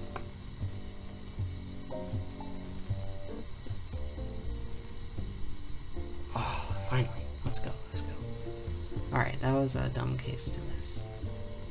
And we even, like, said that in the beginning, right? I remember specifically saying, like, oh, we could also go back up and down the same subtree if there's only one. Blah, blah, blah. Why didn't I realize that? Whatever. It doesn't matter, right? I may have wasted, you know, almost an hour. But that's okay. That's okay. It's part of the process. Part of the process of being a clown. Alright, now, 1 or 2. Look. Alright, we're gonna think. I think 1 is gonna be easier to implement than 2. But 2 is gonna be easier to solve. We have this long, so I'm gonna say we have 15 minutes to try for 1, right? We get it? And we do that. Otherwise, we don't. Otherwise, we go for 2. Or 15. Alright, no, let's say 30, right? I mean, real generous. We should have solved an hour ago. If we, like, solved an hour ago, we'd have be doing such good time. Instead, we have to be, like, such a dumb. Alright, whatever. Alright, so, yeah, we had this, bin lifting. We had, like, we could get, basically, this would work for 4 through 7. That's like half the subtask, right? I should for sure, what just happened? Should for sure implement that. So I think I will, but the question is...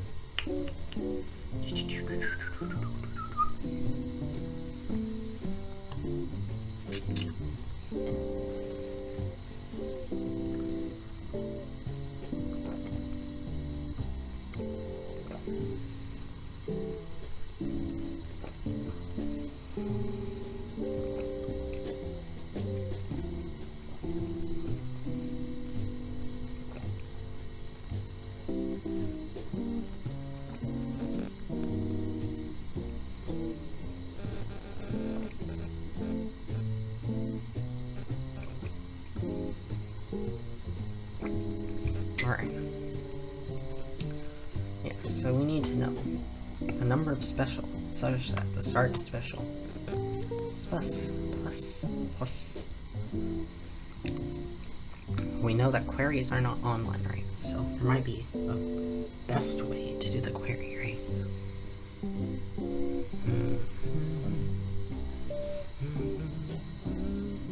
But instead, maybe that's the correct path, right?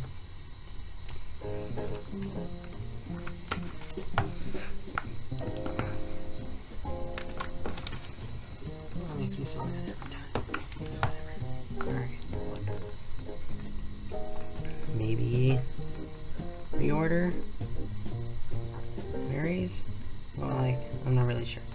But another thing that I'm thinking instead is just like, what is the condition for it to not be the case, right?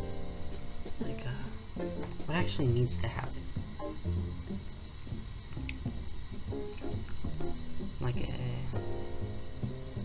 Like basically,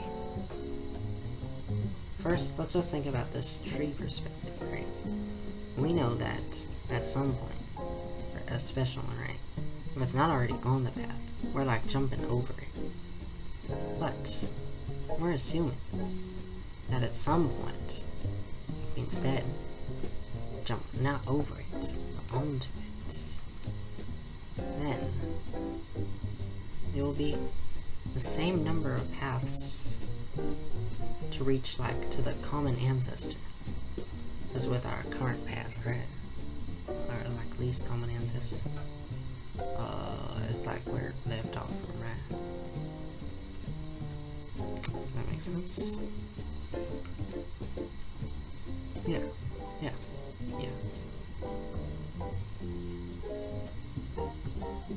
Right.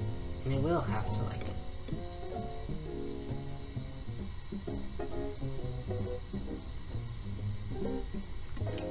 least common ancestor is like past the endpoint, right? So kind of what I'm thinking, right? Is you have this like kind of like tree structure, you know, like I talked about earlier.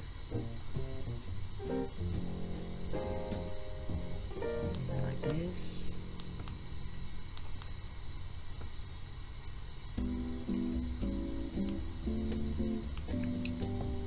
And you say, so before you were skipping over here, but now instead if you go here, right, it's still the same number of paths. So I have to get to, right, here. Wait. No, that's the one above it. Right. Like basically, this one is going to one above right here.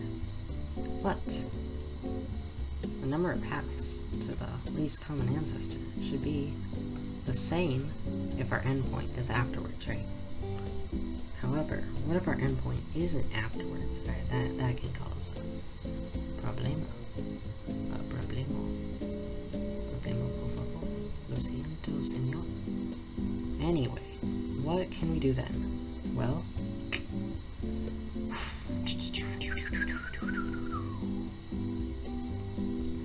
answer is, I'm not sure. I'm even recording with like the correct stuff here.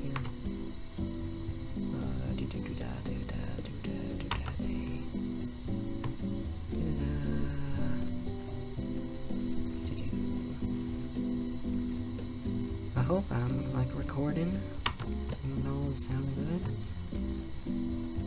Okay, that's correct, so it's probably fine. Hopefully this all sounds good. Hello, hello. Hello, this is... whatever.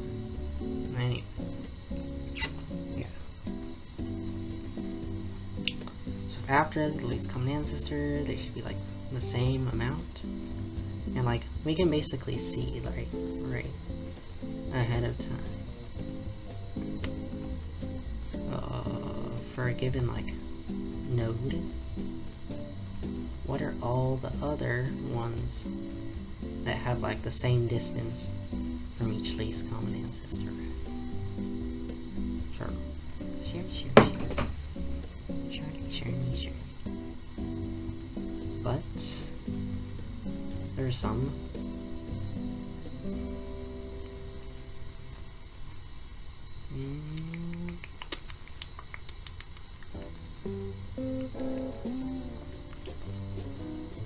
I mean, great.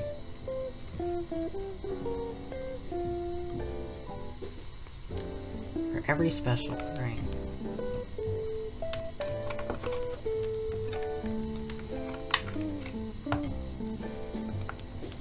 You have like a distance you want to cross, right? Let's see how many things it takes to cross that distance. And the number of paths should be the same as the one above it. Wait, well that's only possible if they have the same common ancestor, right. I mean, if they're not on the same path, right, if they're not on the same, well, wait, no, that's not true. That's not true.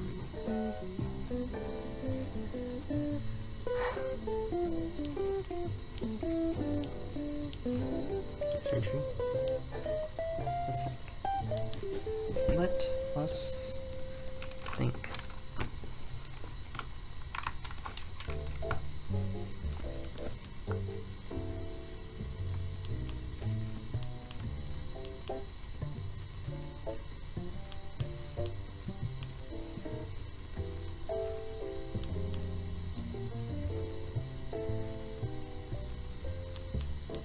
Oh.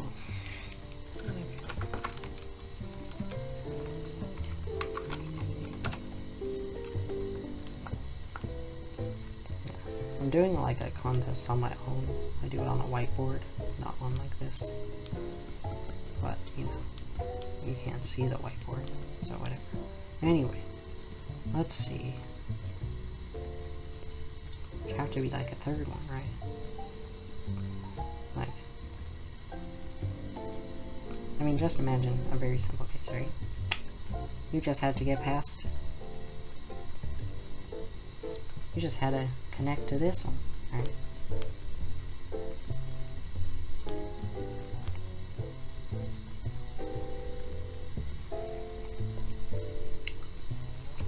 This one will go to here, right? This one will go to here. But... And then you have one here, right?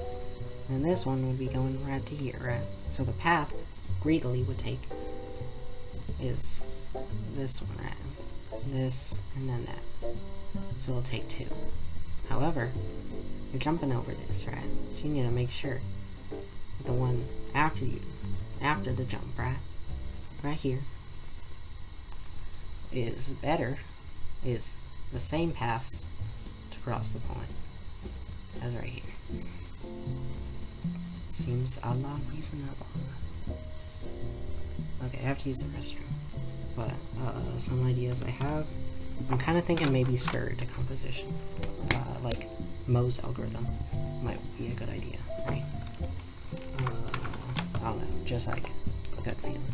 But almost always, that is a bad gut feeling. But whatever, so.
So what I was now thinking about is like more about the condition of like what it means for like the paths to like be the same, right? Well, obviously I'm gonna get myself warm. So like, when will the paths like be the same length to cross the point? Basically, let's think about like the sequence of like little intervals, whatever they're called, right? Like my boy, interval 1 over here, right? Has got to be able to go to interval 2. Okay? Like that just gotta be a given. But then if this guy over here, which is like this, goes to what? This guy right here. Alright, for the paths to be the same, right? To cross the distance with the same length.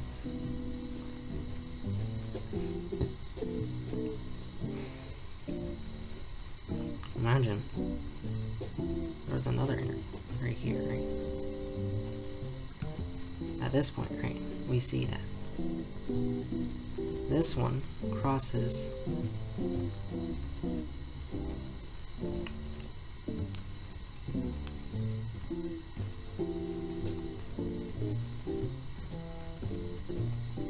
think about which one we want to pass, right?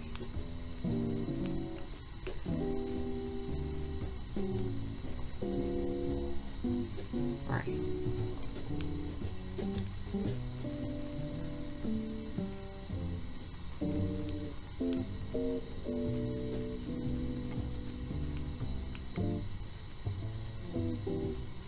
Alright, so this one now would go right here, right? Let's say this is the one we want to pass, right? Let's put it more in the middle. Alright, so it's like this. Okay, we want to pass this one, right? We see right here that we've passed this one. But here,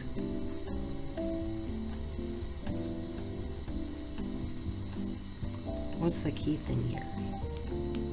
So this one, we passed it in only, what? 2 steps. This one takes 1. But wait, look. Look at this path, right? Look at this one. In 2 steps, the farthest we can make it is right here. What happened?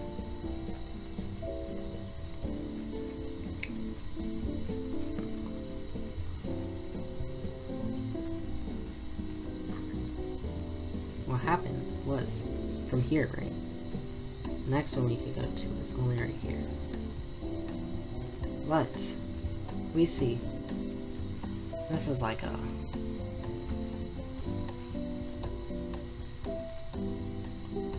look here, right? We see right here the problem is this dividing line. Our thing here, right, is not able to cross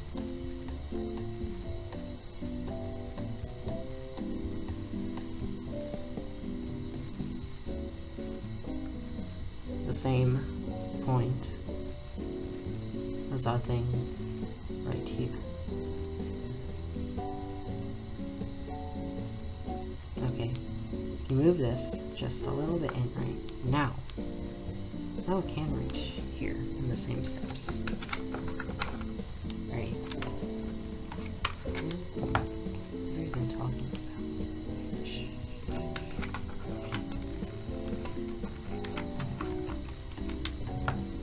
Here. Oh my god, this is a stupid thing.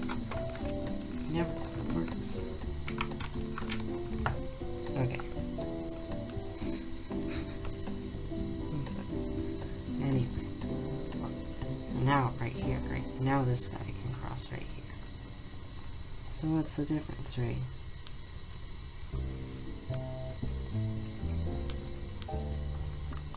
Well, let's think about at each point.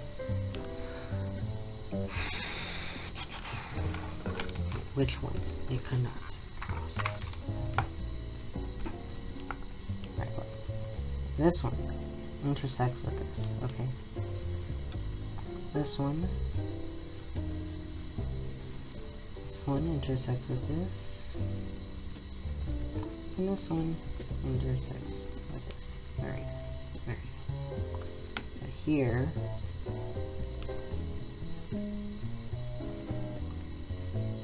well, the path was like this. Right. This one intersects with this. This one intersects with this.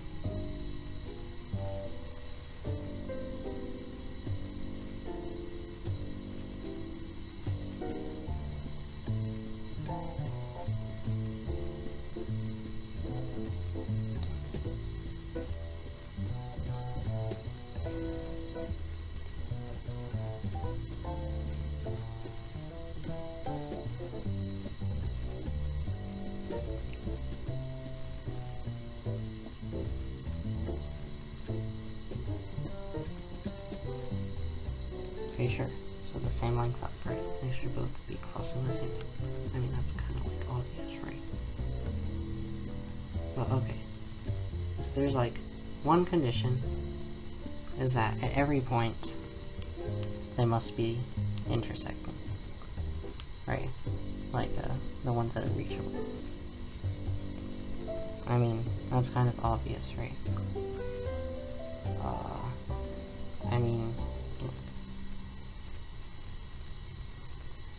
I mean, the only time that won't be the case is when they have like a least common ancestor, right? Or like, I mean, when that one like joins the path. Oh, that's not really true. Why do I not have space time? But what if we have like this, and this?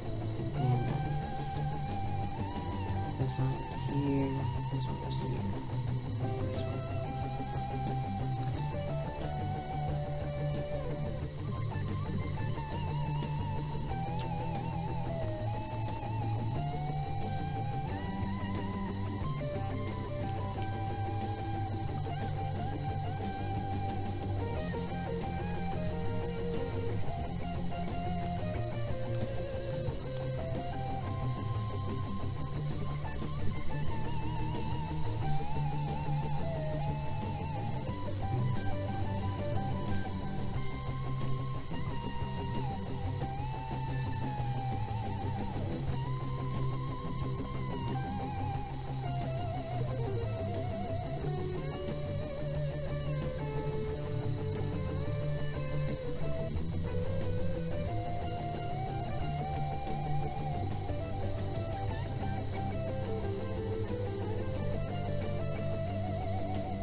But how do we know here this one didn't finish at the same time? Like, here, this one goes like this to this. But then, the key is that it first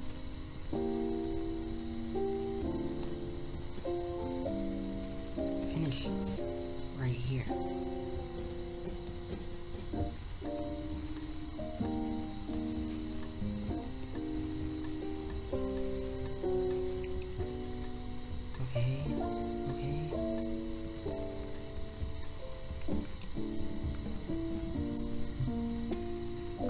Let's just think, right? Like, no path.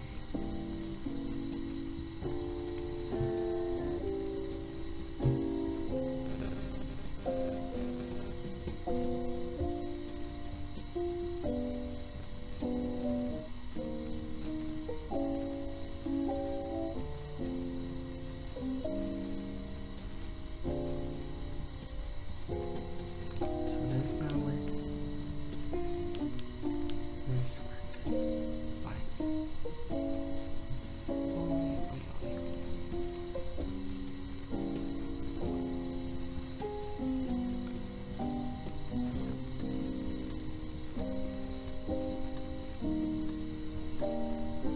Why does changing that make a difference?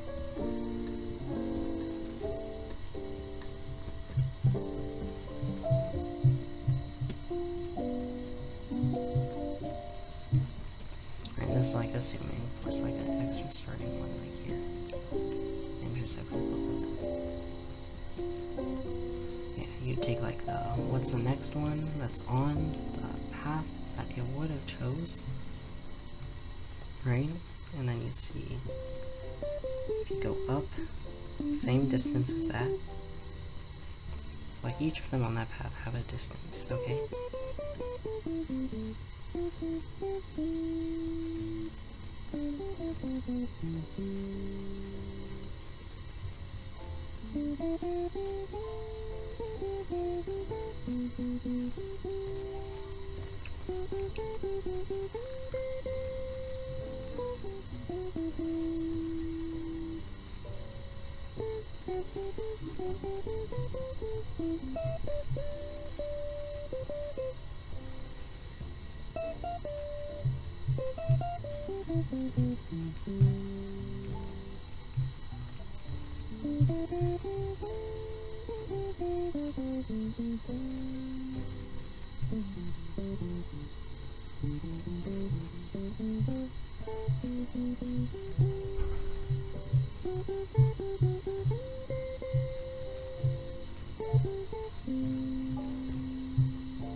Alright, when do they join paths? They join paths when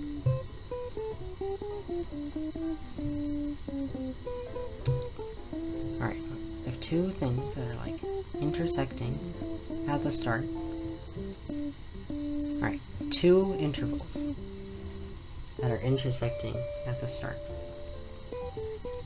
right? When they join paths, they must be the same length, right? So two intervals you're looking at start out intersecting,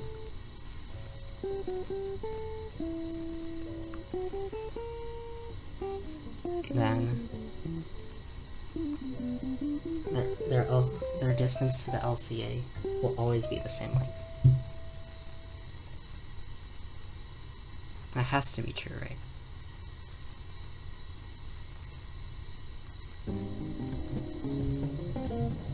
Because otherwise, assume they haven't reached the LCA. Then we know that each of them must be like, I mean,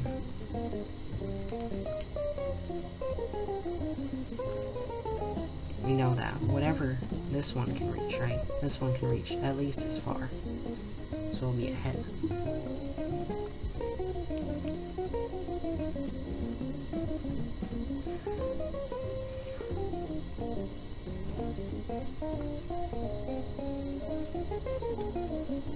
Wait, what? No, that's the one. Well, it's LCA can be like it.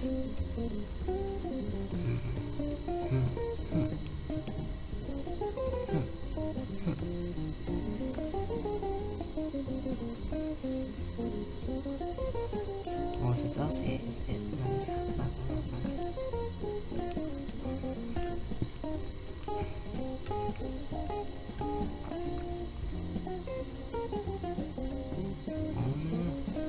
Please go away. Go away to where I'll never see you. Alright, look. This guy going here. This guy going here.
Okay, why does this one have like the same distance to the LCA?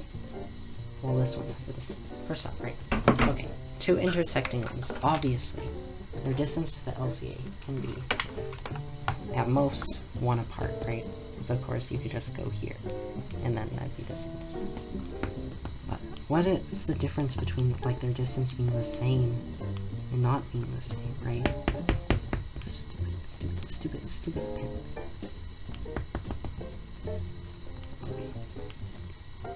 Like, why is this case their distance to the LCA is different?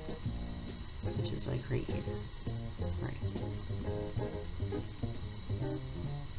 But this case, it's not. It's the same.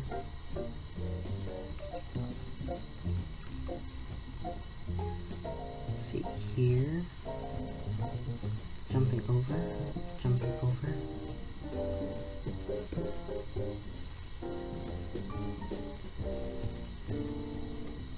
Alright, it's like the first one, well, when they reach their LCA is like the first time that one can't jump over the other, right? So like this one jumps over here, this one jumps over here, but then in the end,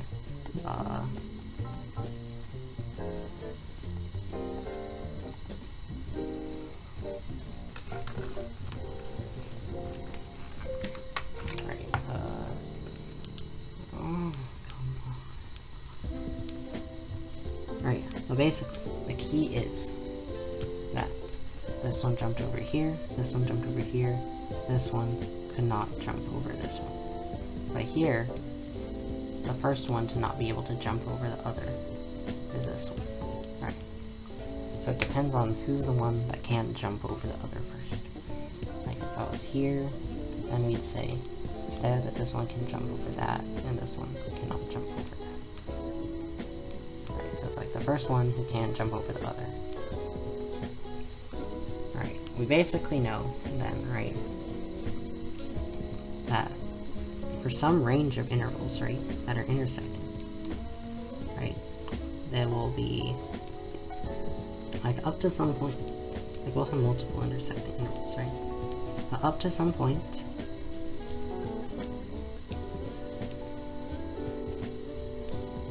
they will have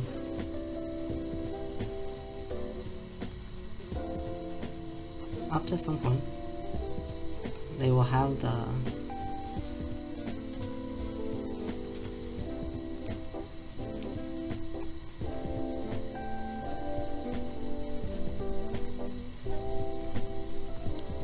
same LCA, but then the ones after, right, will be a different LCA. Well, will be the same distance to LCA, but then the ones after, right? In this case, for this interval, this one has the same distance to LCA, but this one,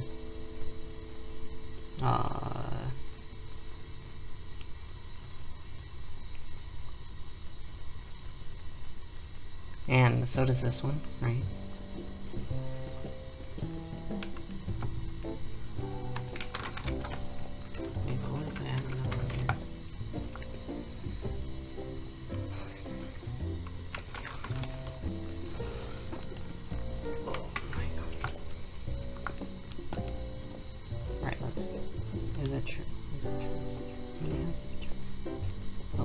This one and this one have the same LCA, right? Because they both jump to right in this one. But then this one and this one, right? Well, this one jumps to here, jump over to this one. This one jumps to here, jump over to this one. So this one jumps to here, jumps to here. This one jumps to here. This one jumps to here. So now they have a difference for it, okay? Unfortunately. But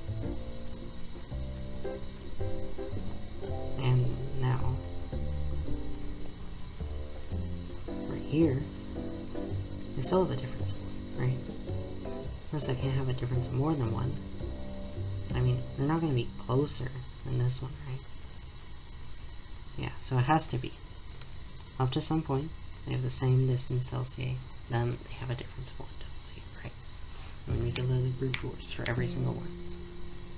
Well, okay, how does that help us?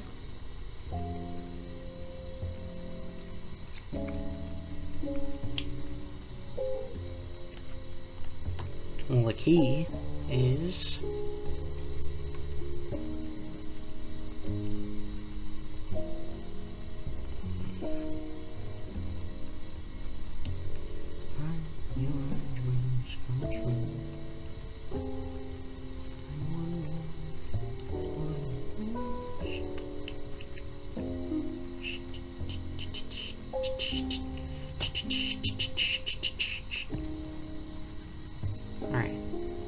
what if instead of having like the whole tree ahead of time, right?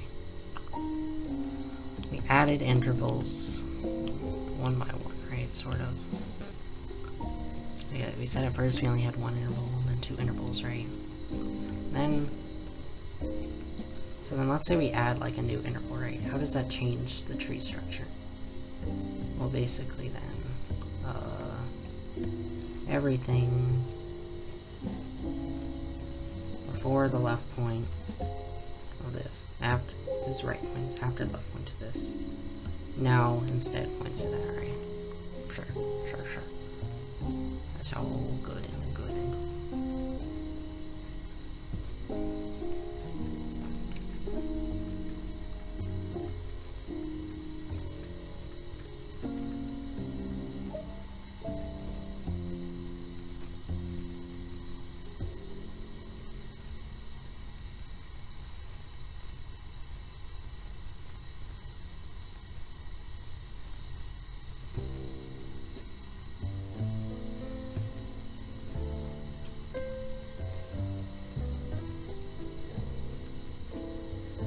Then, what happens?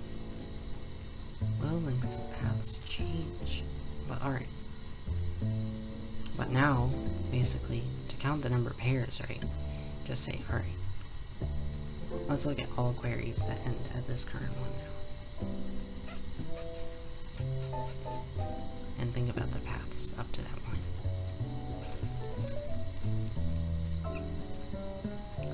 How many of those paths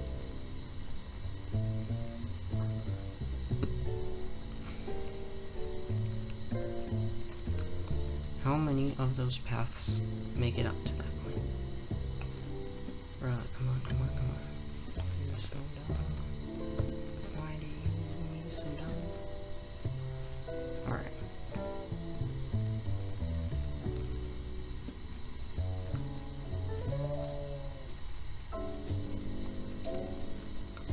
Now, how many, like, special...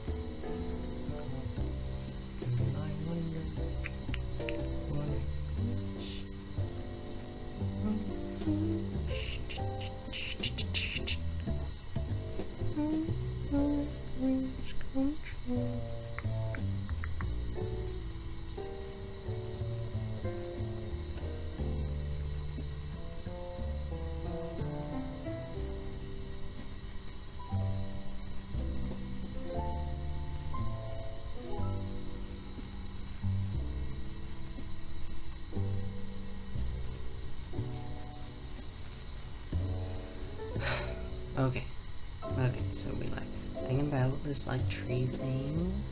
It's good and all, but it's not working as well as it's desired. It's probably the completely wrong path, but that's okay.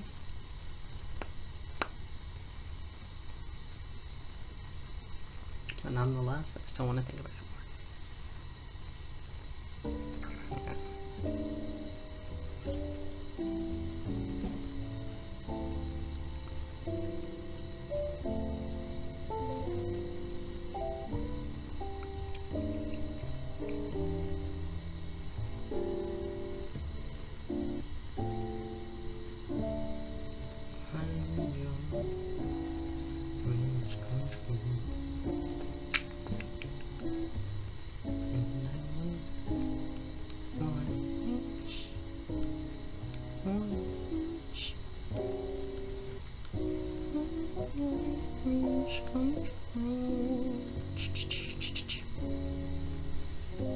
Wait a second. Are you stupid?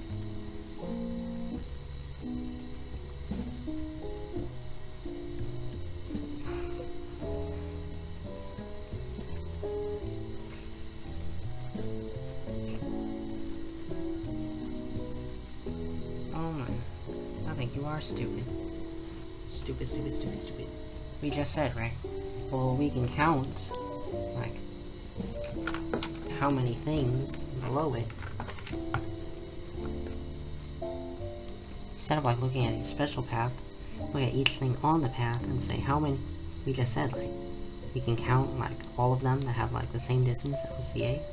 So we just say how many of those are special, right? And then we can obviously get all of those, sum those then up the pathy path. But we're still facing a problemo. El problema no está bien. And este is... What is the problem? The problem is when the LCA comes after. But if the LCA comes after, what will happen? We know that before the LCA, everyone jumps after the other, right?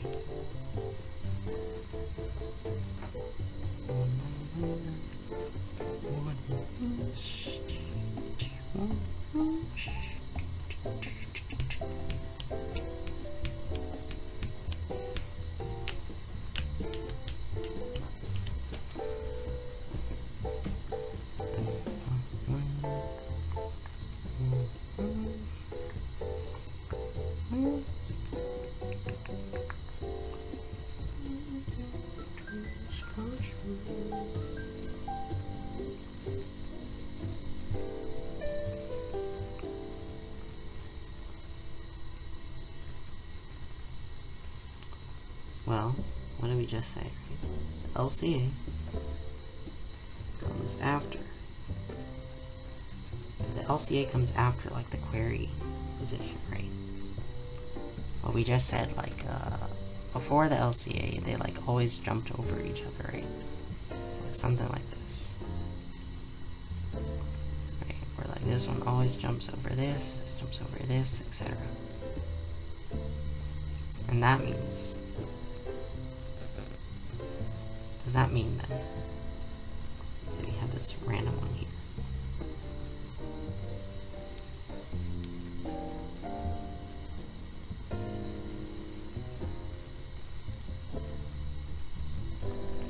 Does that mean they'll take the same moves or different? Let's see.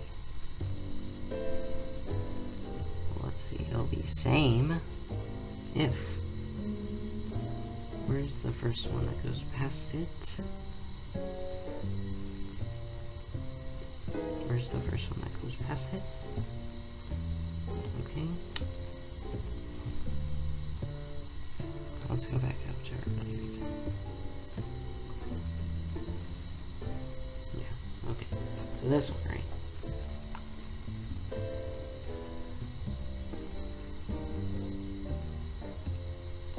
This one happened to have that. It was the same when the LCA is after. Right. But is that always true? That would actually be very, very annoying if it was. So I hope it's not. Let's see.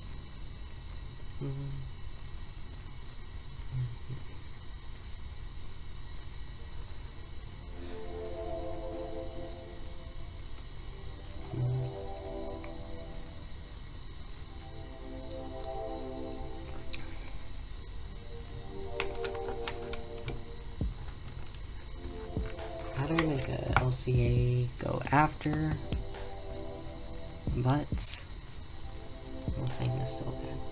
First off, let's look back at this. But when we did this, the LCA was right here.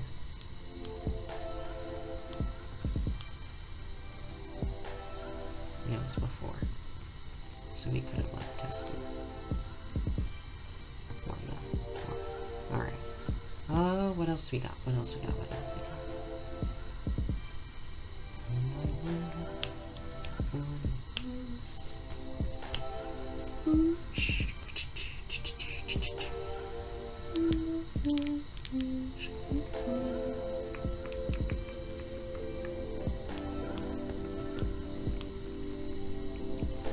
Alright. We don't have much time left. Probably we're only gonna get this one. Alright, if it gets to 30 minutes and we have nothing, we're getting test cases up to 7. But I feel we can solve this full thing. And that's what I want.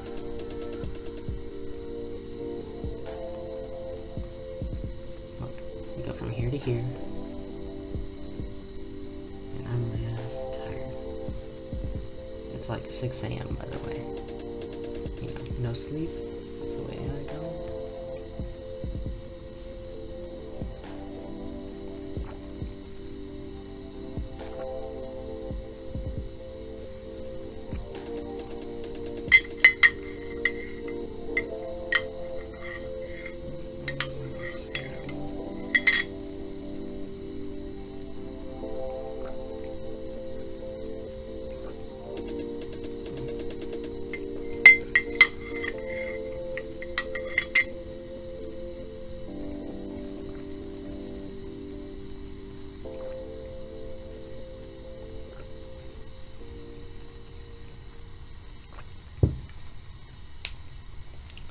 Alright.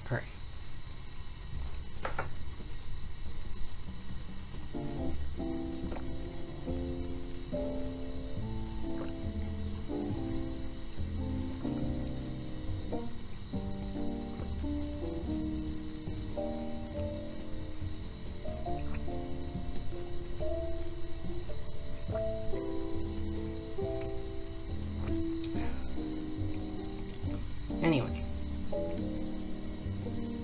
What was I doing? Alright, I wanted to see if the LCA comes after when it like not worked, right? So we have this like leapfrog thing.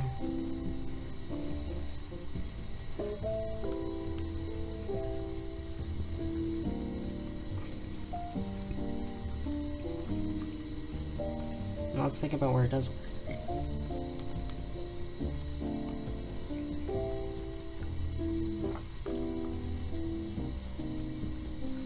We had something here. What if we had something here? Alright, let's try it here. We had something like this, right? And this one would take 1, 2, 1, 2. This one takes what? 1. Alright, why does this not work?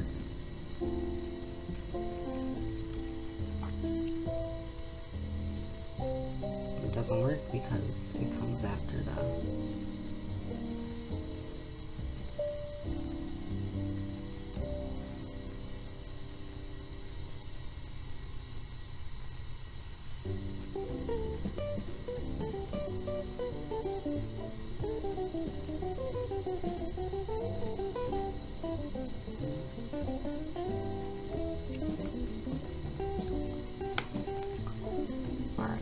this case, right?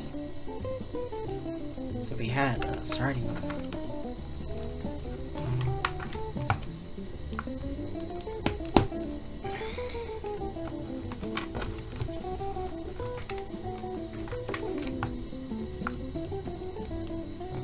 We have a starting right here, right? So now this one would normally go to here. This was the special mark here. So I think like this would take 1, 2 versus 1, 2, 3, 2.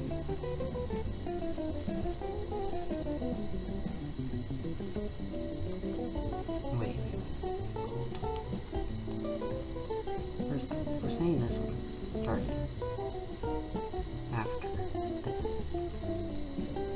And it has to go to after this.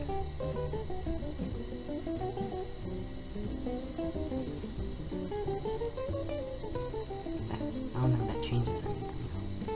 Alright, so this one goes 1, 2.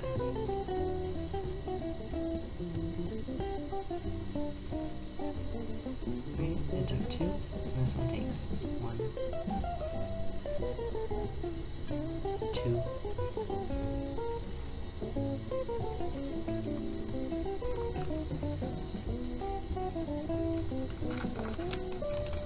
Alright, so it's like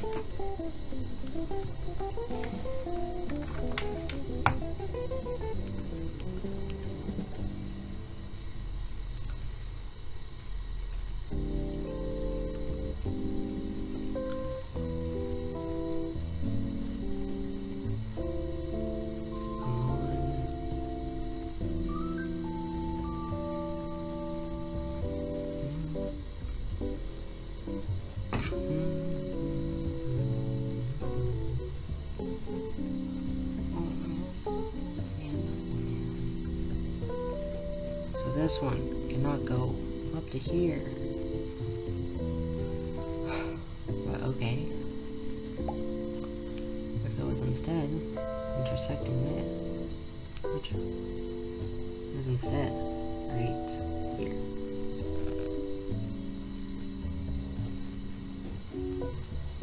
So this one would take 1, 2, 3.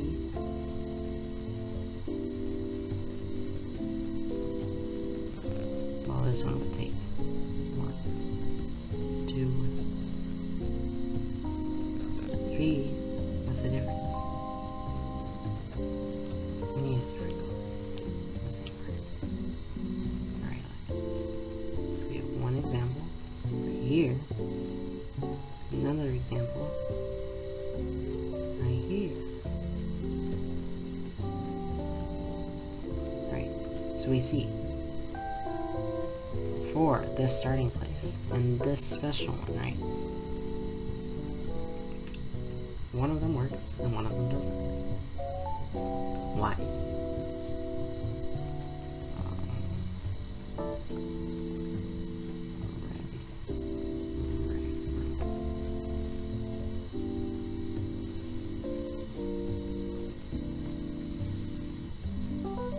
So I mark the red ones along the original path, right? So at what points are they the same?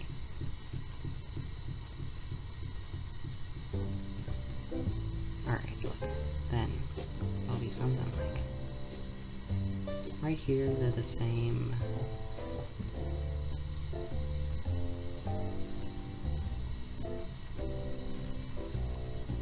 No.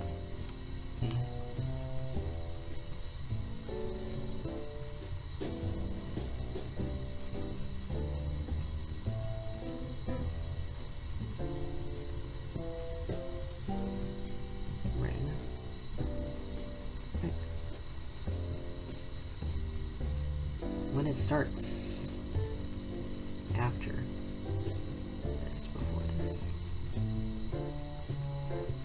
So when it starts here,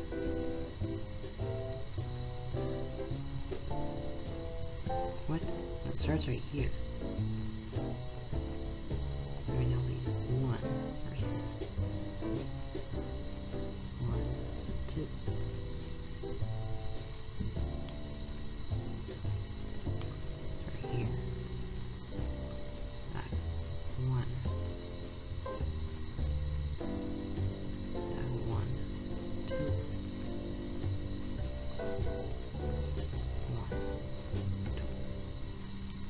Okay, yeah.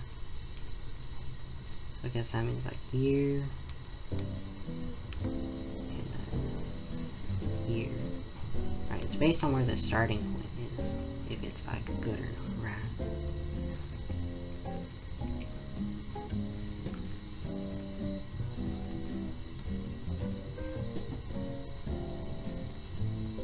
Alright, so, but yeah, we see can see if LCAs are the same, but if the LCAs aren't the same, that makes it like infinitely harder.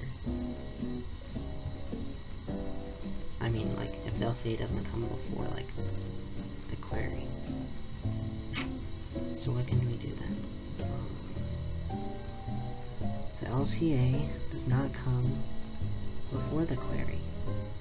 How do we count those special ones?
Alright, look.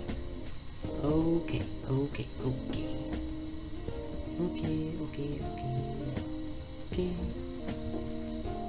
Alright, let's look at this, right? This, so like this one down here. Oh man.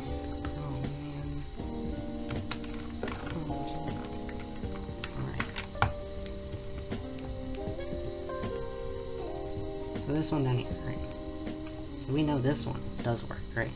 So it has like 1, 2, 3 versus 1, 2, 3, right? And let's see. Let's look at the. So we see where it lands on this path, right?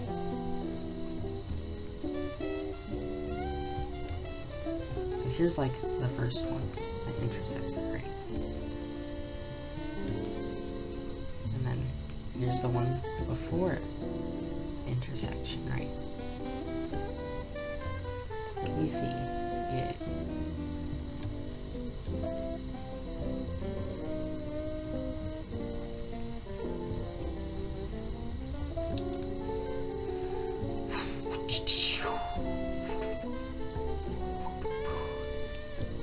Alright, we see anything then, right, that's connected to a path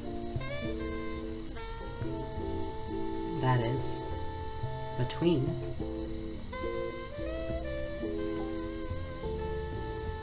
that has its left endpoint between here and here, right? This whole subtree, anything connected to a path that has its left point between here and here is good, right?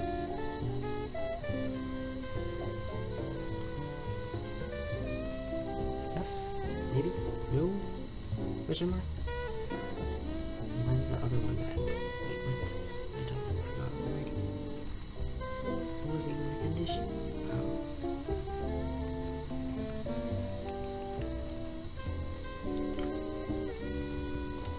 So why was this one bad? That one good? This one was good because... Why was this one good? Shoot, we're running out of time. But I think I almost got it. This one was good because...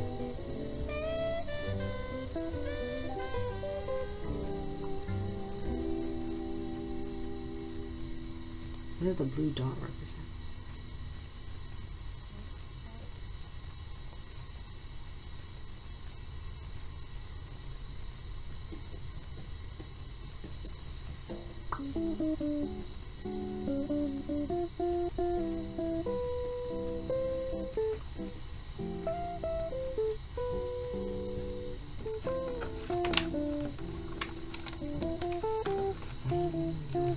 Alright, oh wait, okay.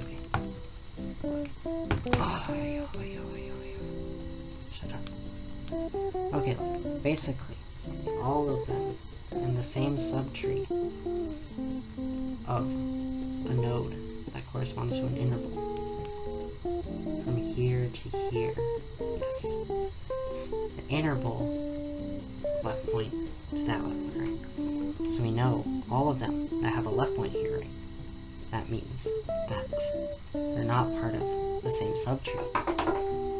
I mean, they don't have the same LCA, but.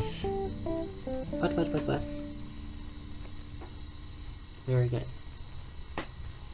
Yes. Okay.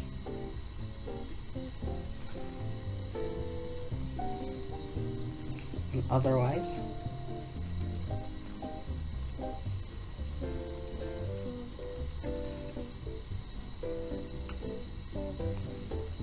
alright, so we can solve that with like a range query basically. It's like a sum of subtrees. But then, what about, I mean, we can do that with prefix sums. But wait, okay, so we have that, right? What about the other case again?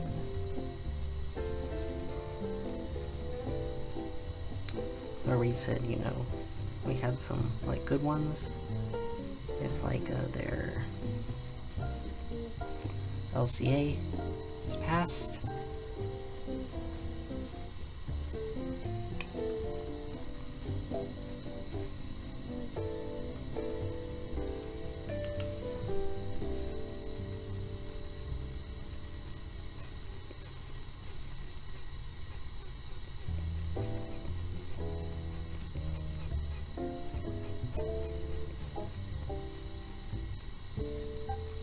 Alright, so what if their LCA comes before the point then? Right, that's the other one. What did it depend on? The LCA comes before the point. Alright. First off, right, I see that we make a tree out of this, right? We do binary lifting to find the first one that's like past it, right? Then we take like the range from that to this, get all the subtrees for ones in here.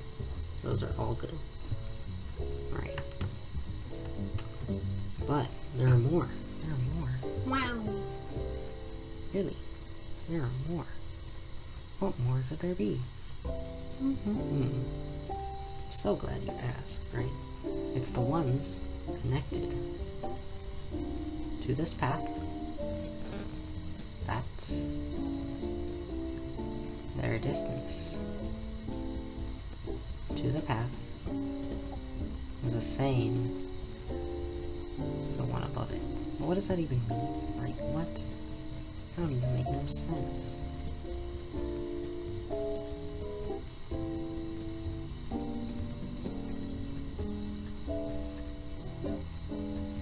Hold on, I need to use the restroom. But I think I've almost left.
again, and I think I have a good idea. But we're really, oh shoot, we're really out of time.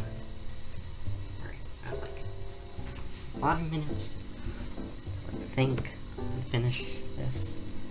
Alright, basically, we know that if they have the same LCA, right?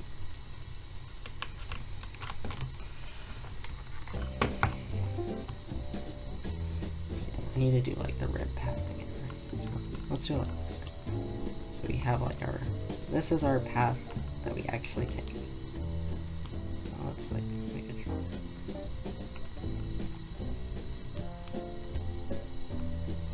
Right. And then let's say something has an LCA with this, right? We know that it must like connect to here, but then leapfrog with all of the path before, right? Something like this. And we know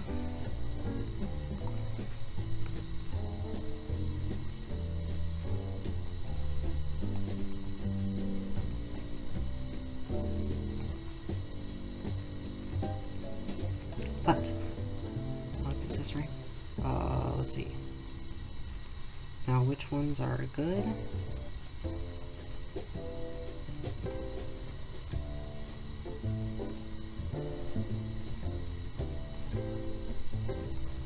This is correct, right? This one starts before here, it's here, here.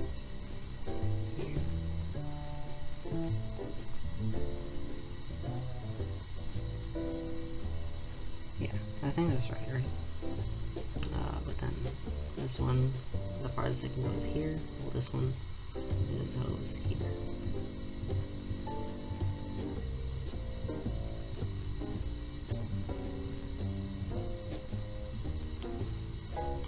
Okay, yeah. Despite my somewhat confusing drawing. Anyway, I think all the ones that are good are the ones that are even distance from the LCA. Let me just see if that's right here. Let me redraw this. The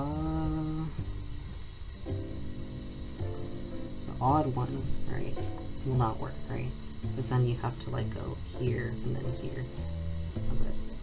But the even one, right? You can go here, here, here.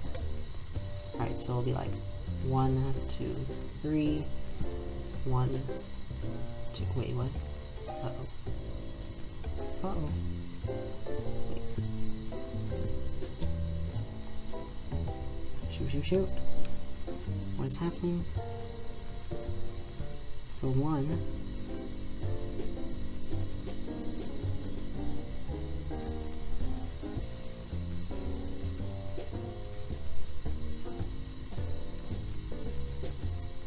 wait, what? None of them. Wait, what we just said? Some will. Like this case, up here we can. Now, somewhere.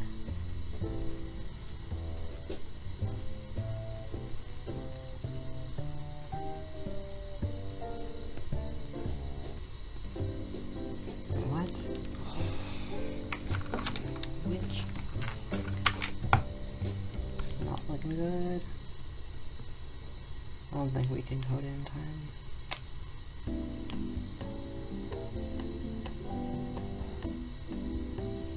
Like here, right? LCA is the same. And they're both distance 1, right?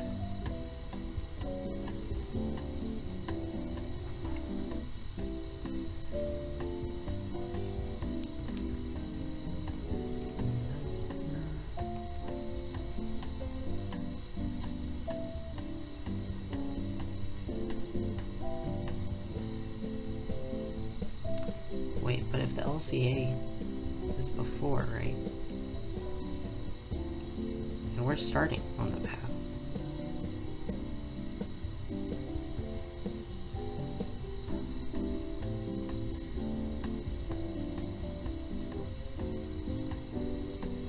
What has to happen?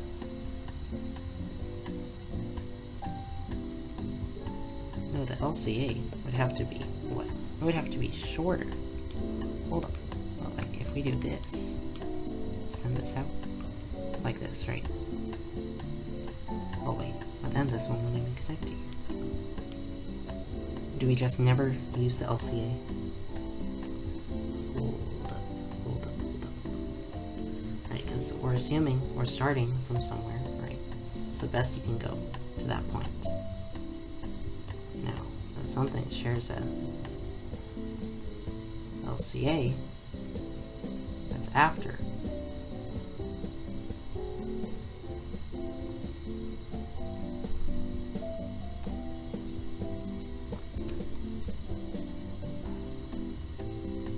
Wait, hold on.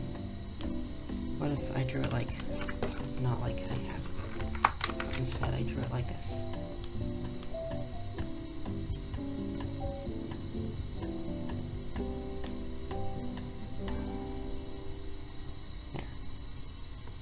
That still is an LCA.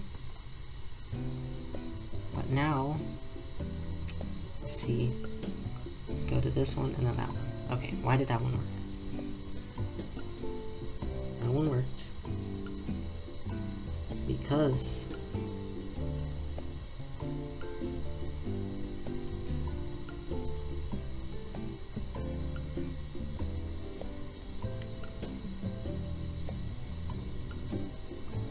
why did that one work, but the other one didn't? That one worked because the connection came from before this one. Right, that's the only thing that mattered.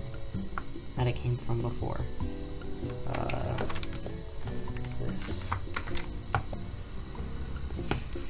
Okay, but basically. Anything with a right endpoint right here works. The whole subtree works. Right, that connects to this. And, so, anything, subtree here, that works. And. Lastly, we have, and we also add, right, so we're saying all these intersections, the ones that are subtrees here, work, and also the subtree right here. Okay. Oh, this is gonna be tight. I don't even know if it's really right, but whatever. Alright, you're gonna have to code like perfectly, no mistakes. Can't spend a whole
So now, char C's,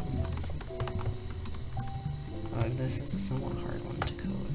If this, right, you A of I plus equal to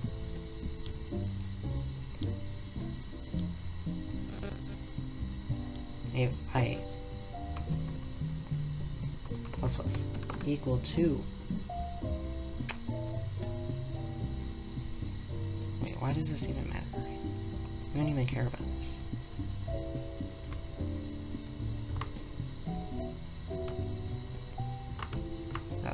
All we do is just say what else. What we do is we say what? If it's R, right? What do we do if it's R? We say G of IB push back I. Or no. G of what?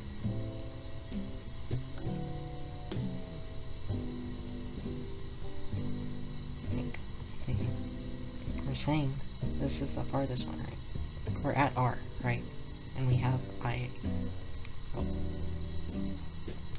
So I goes to IB.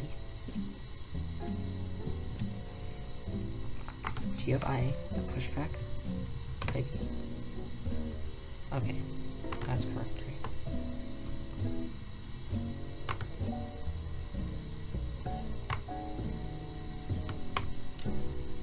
I'm just gonna make this X Y.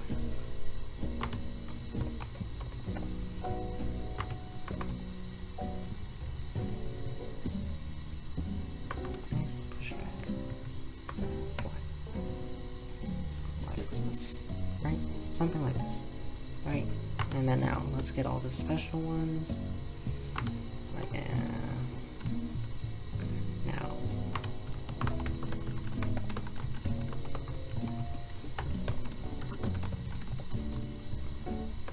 I is equal to C and 1. Now we DFS 1 P 0. Wait, DFS P.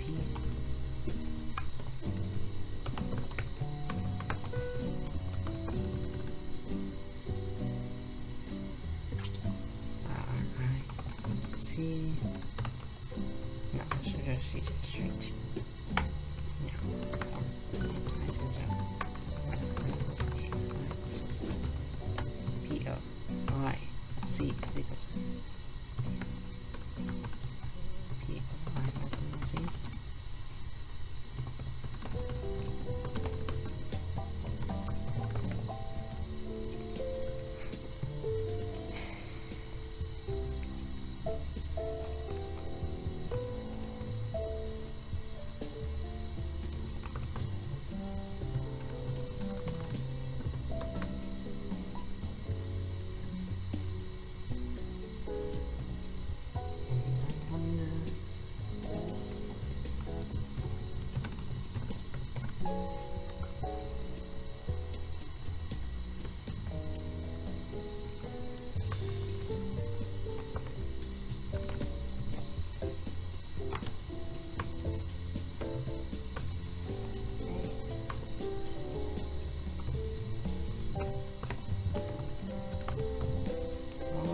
It's not the time to rename variables.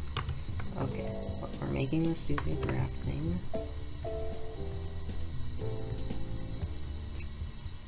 I push back ID, and then we need to make this D. Alright, so D is like the sum in a subtree of this. Right, now what we need is to say, we need to get the sum of like subtrees in a range, right? Based on their, what was it? Based on which one? Left point? Left point, left point. Based on the right point? What? Hold on. It's like not good.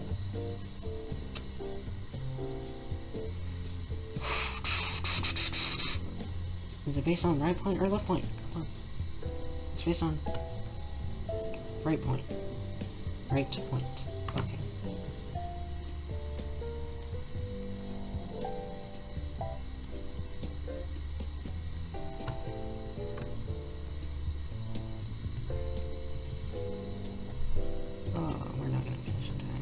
shoot. I know we have the right idea now. I think. Maybe I'm over it. You see, this is the divide. This is the sum and the subchain. Now. 4 times is right, this was f of b of I. F of b of I.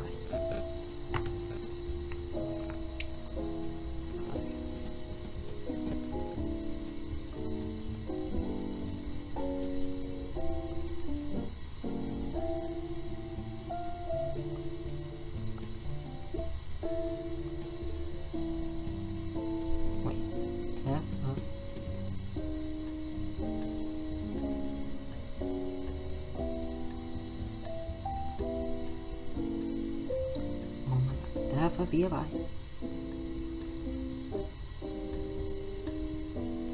Oh my god, come on. Thank you, dummy.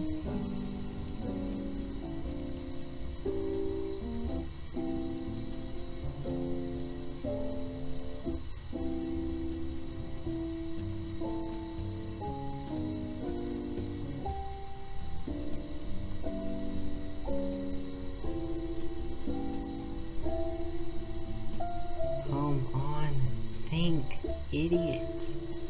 What are you doing? Think. What am I doing? FB, we're setting these. F, B of I, plus equals D of I, 4.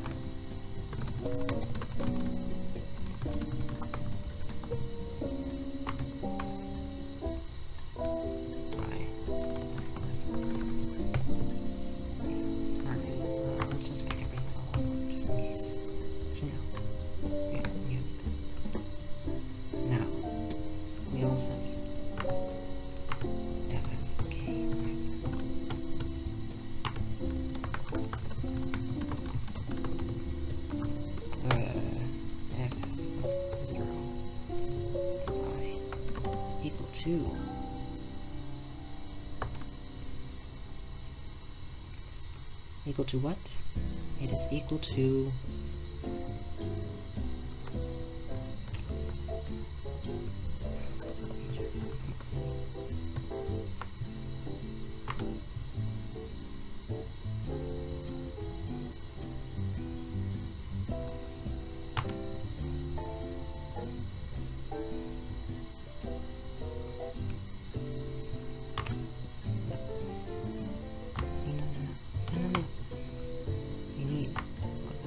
f of b of c plus equals f of b of I. Okay? Let's do that.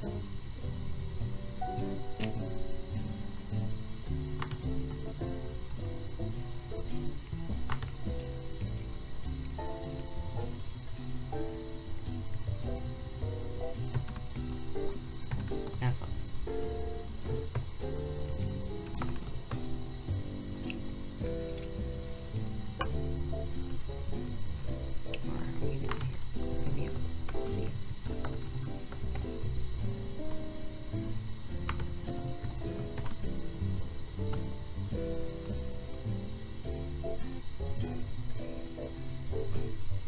of I is equal to what? Is this equal to b of I? No, d of I. If 0 I plus equals, alright, we need whatever's that range is what? F of b of I minus 1 minus f of a of b of 0 I. Alright, so we're getting the sum of the subtrees in that range. Yes. Let's see. Alright, I hope that's right. And now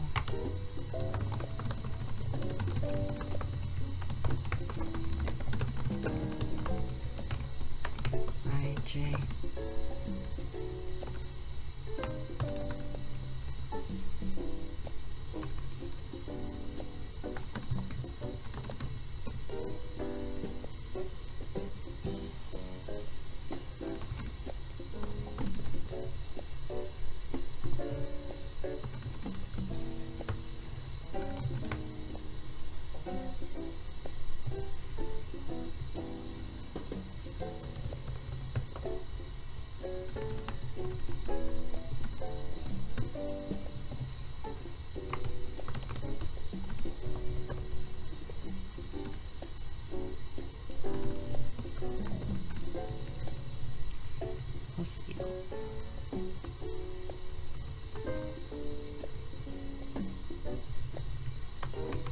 Okay, now.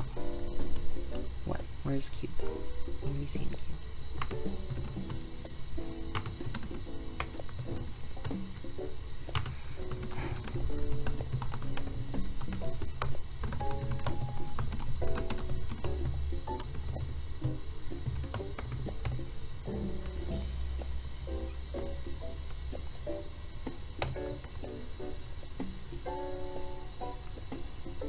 Wow.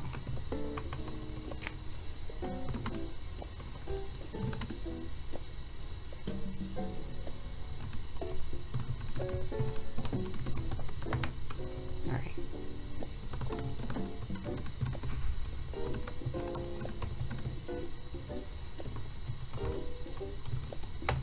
If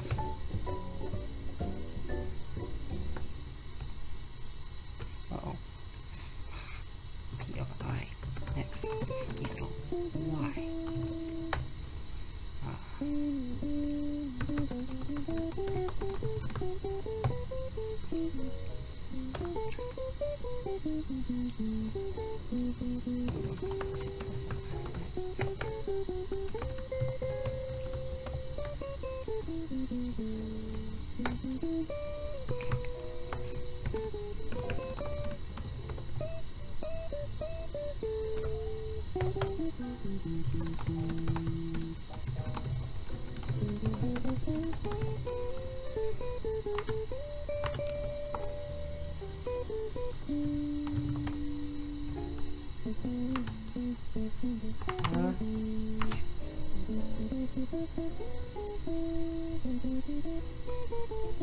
Oh, shoot.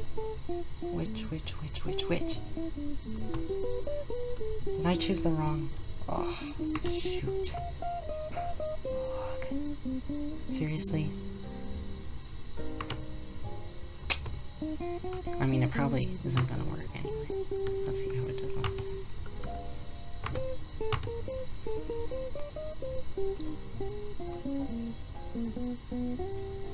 We didn't even have a semi. Alright. Well, that's disappointing.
Cn. Alright, wait, I want to get this up correct, just to show that I was right. Alright, look, Cn and Q, right? And then we Cn 2 times n.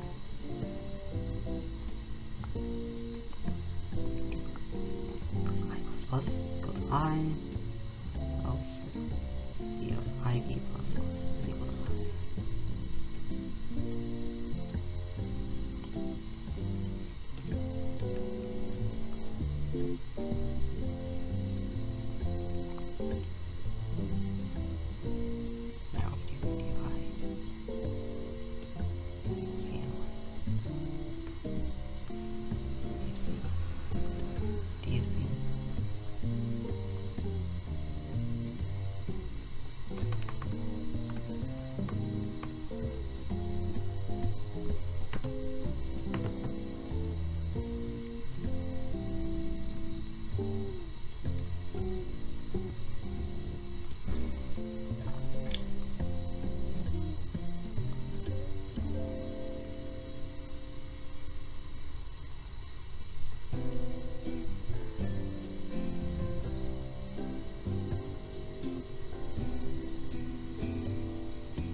just realized major row problemo.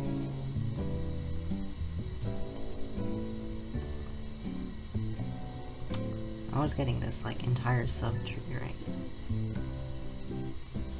thinking that was fine, but I don't think that is fine. I don't think you get the entire subtree. I think you just get the single intervals.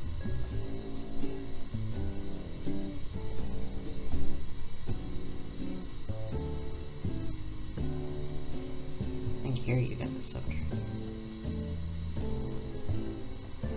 Oh, whatever. I don't even care anymore.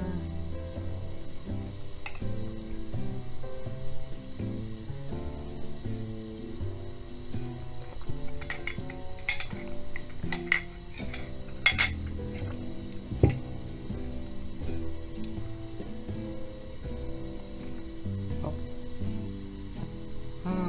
Would I not think right? What was this case again? I don't even know.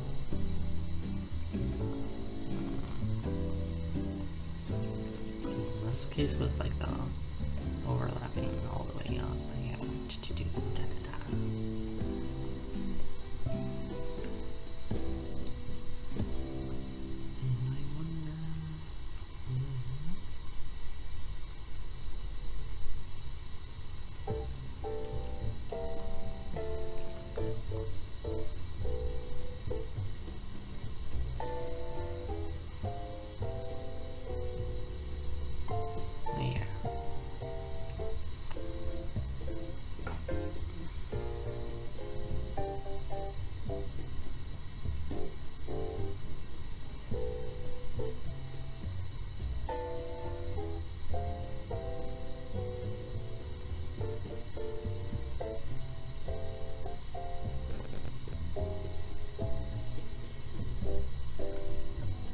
Yeah. I don't even care. I'm done.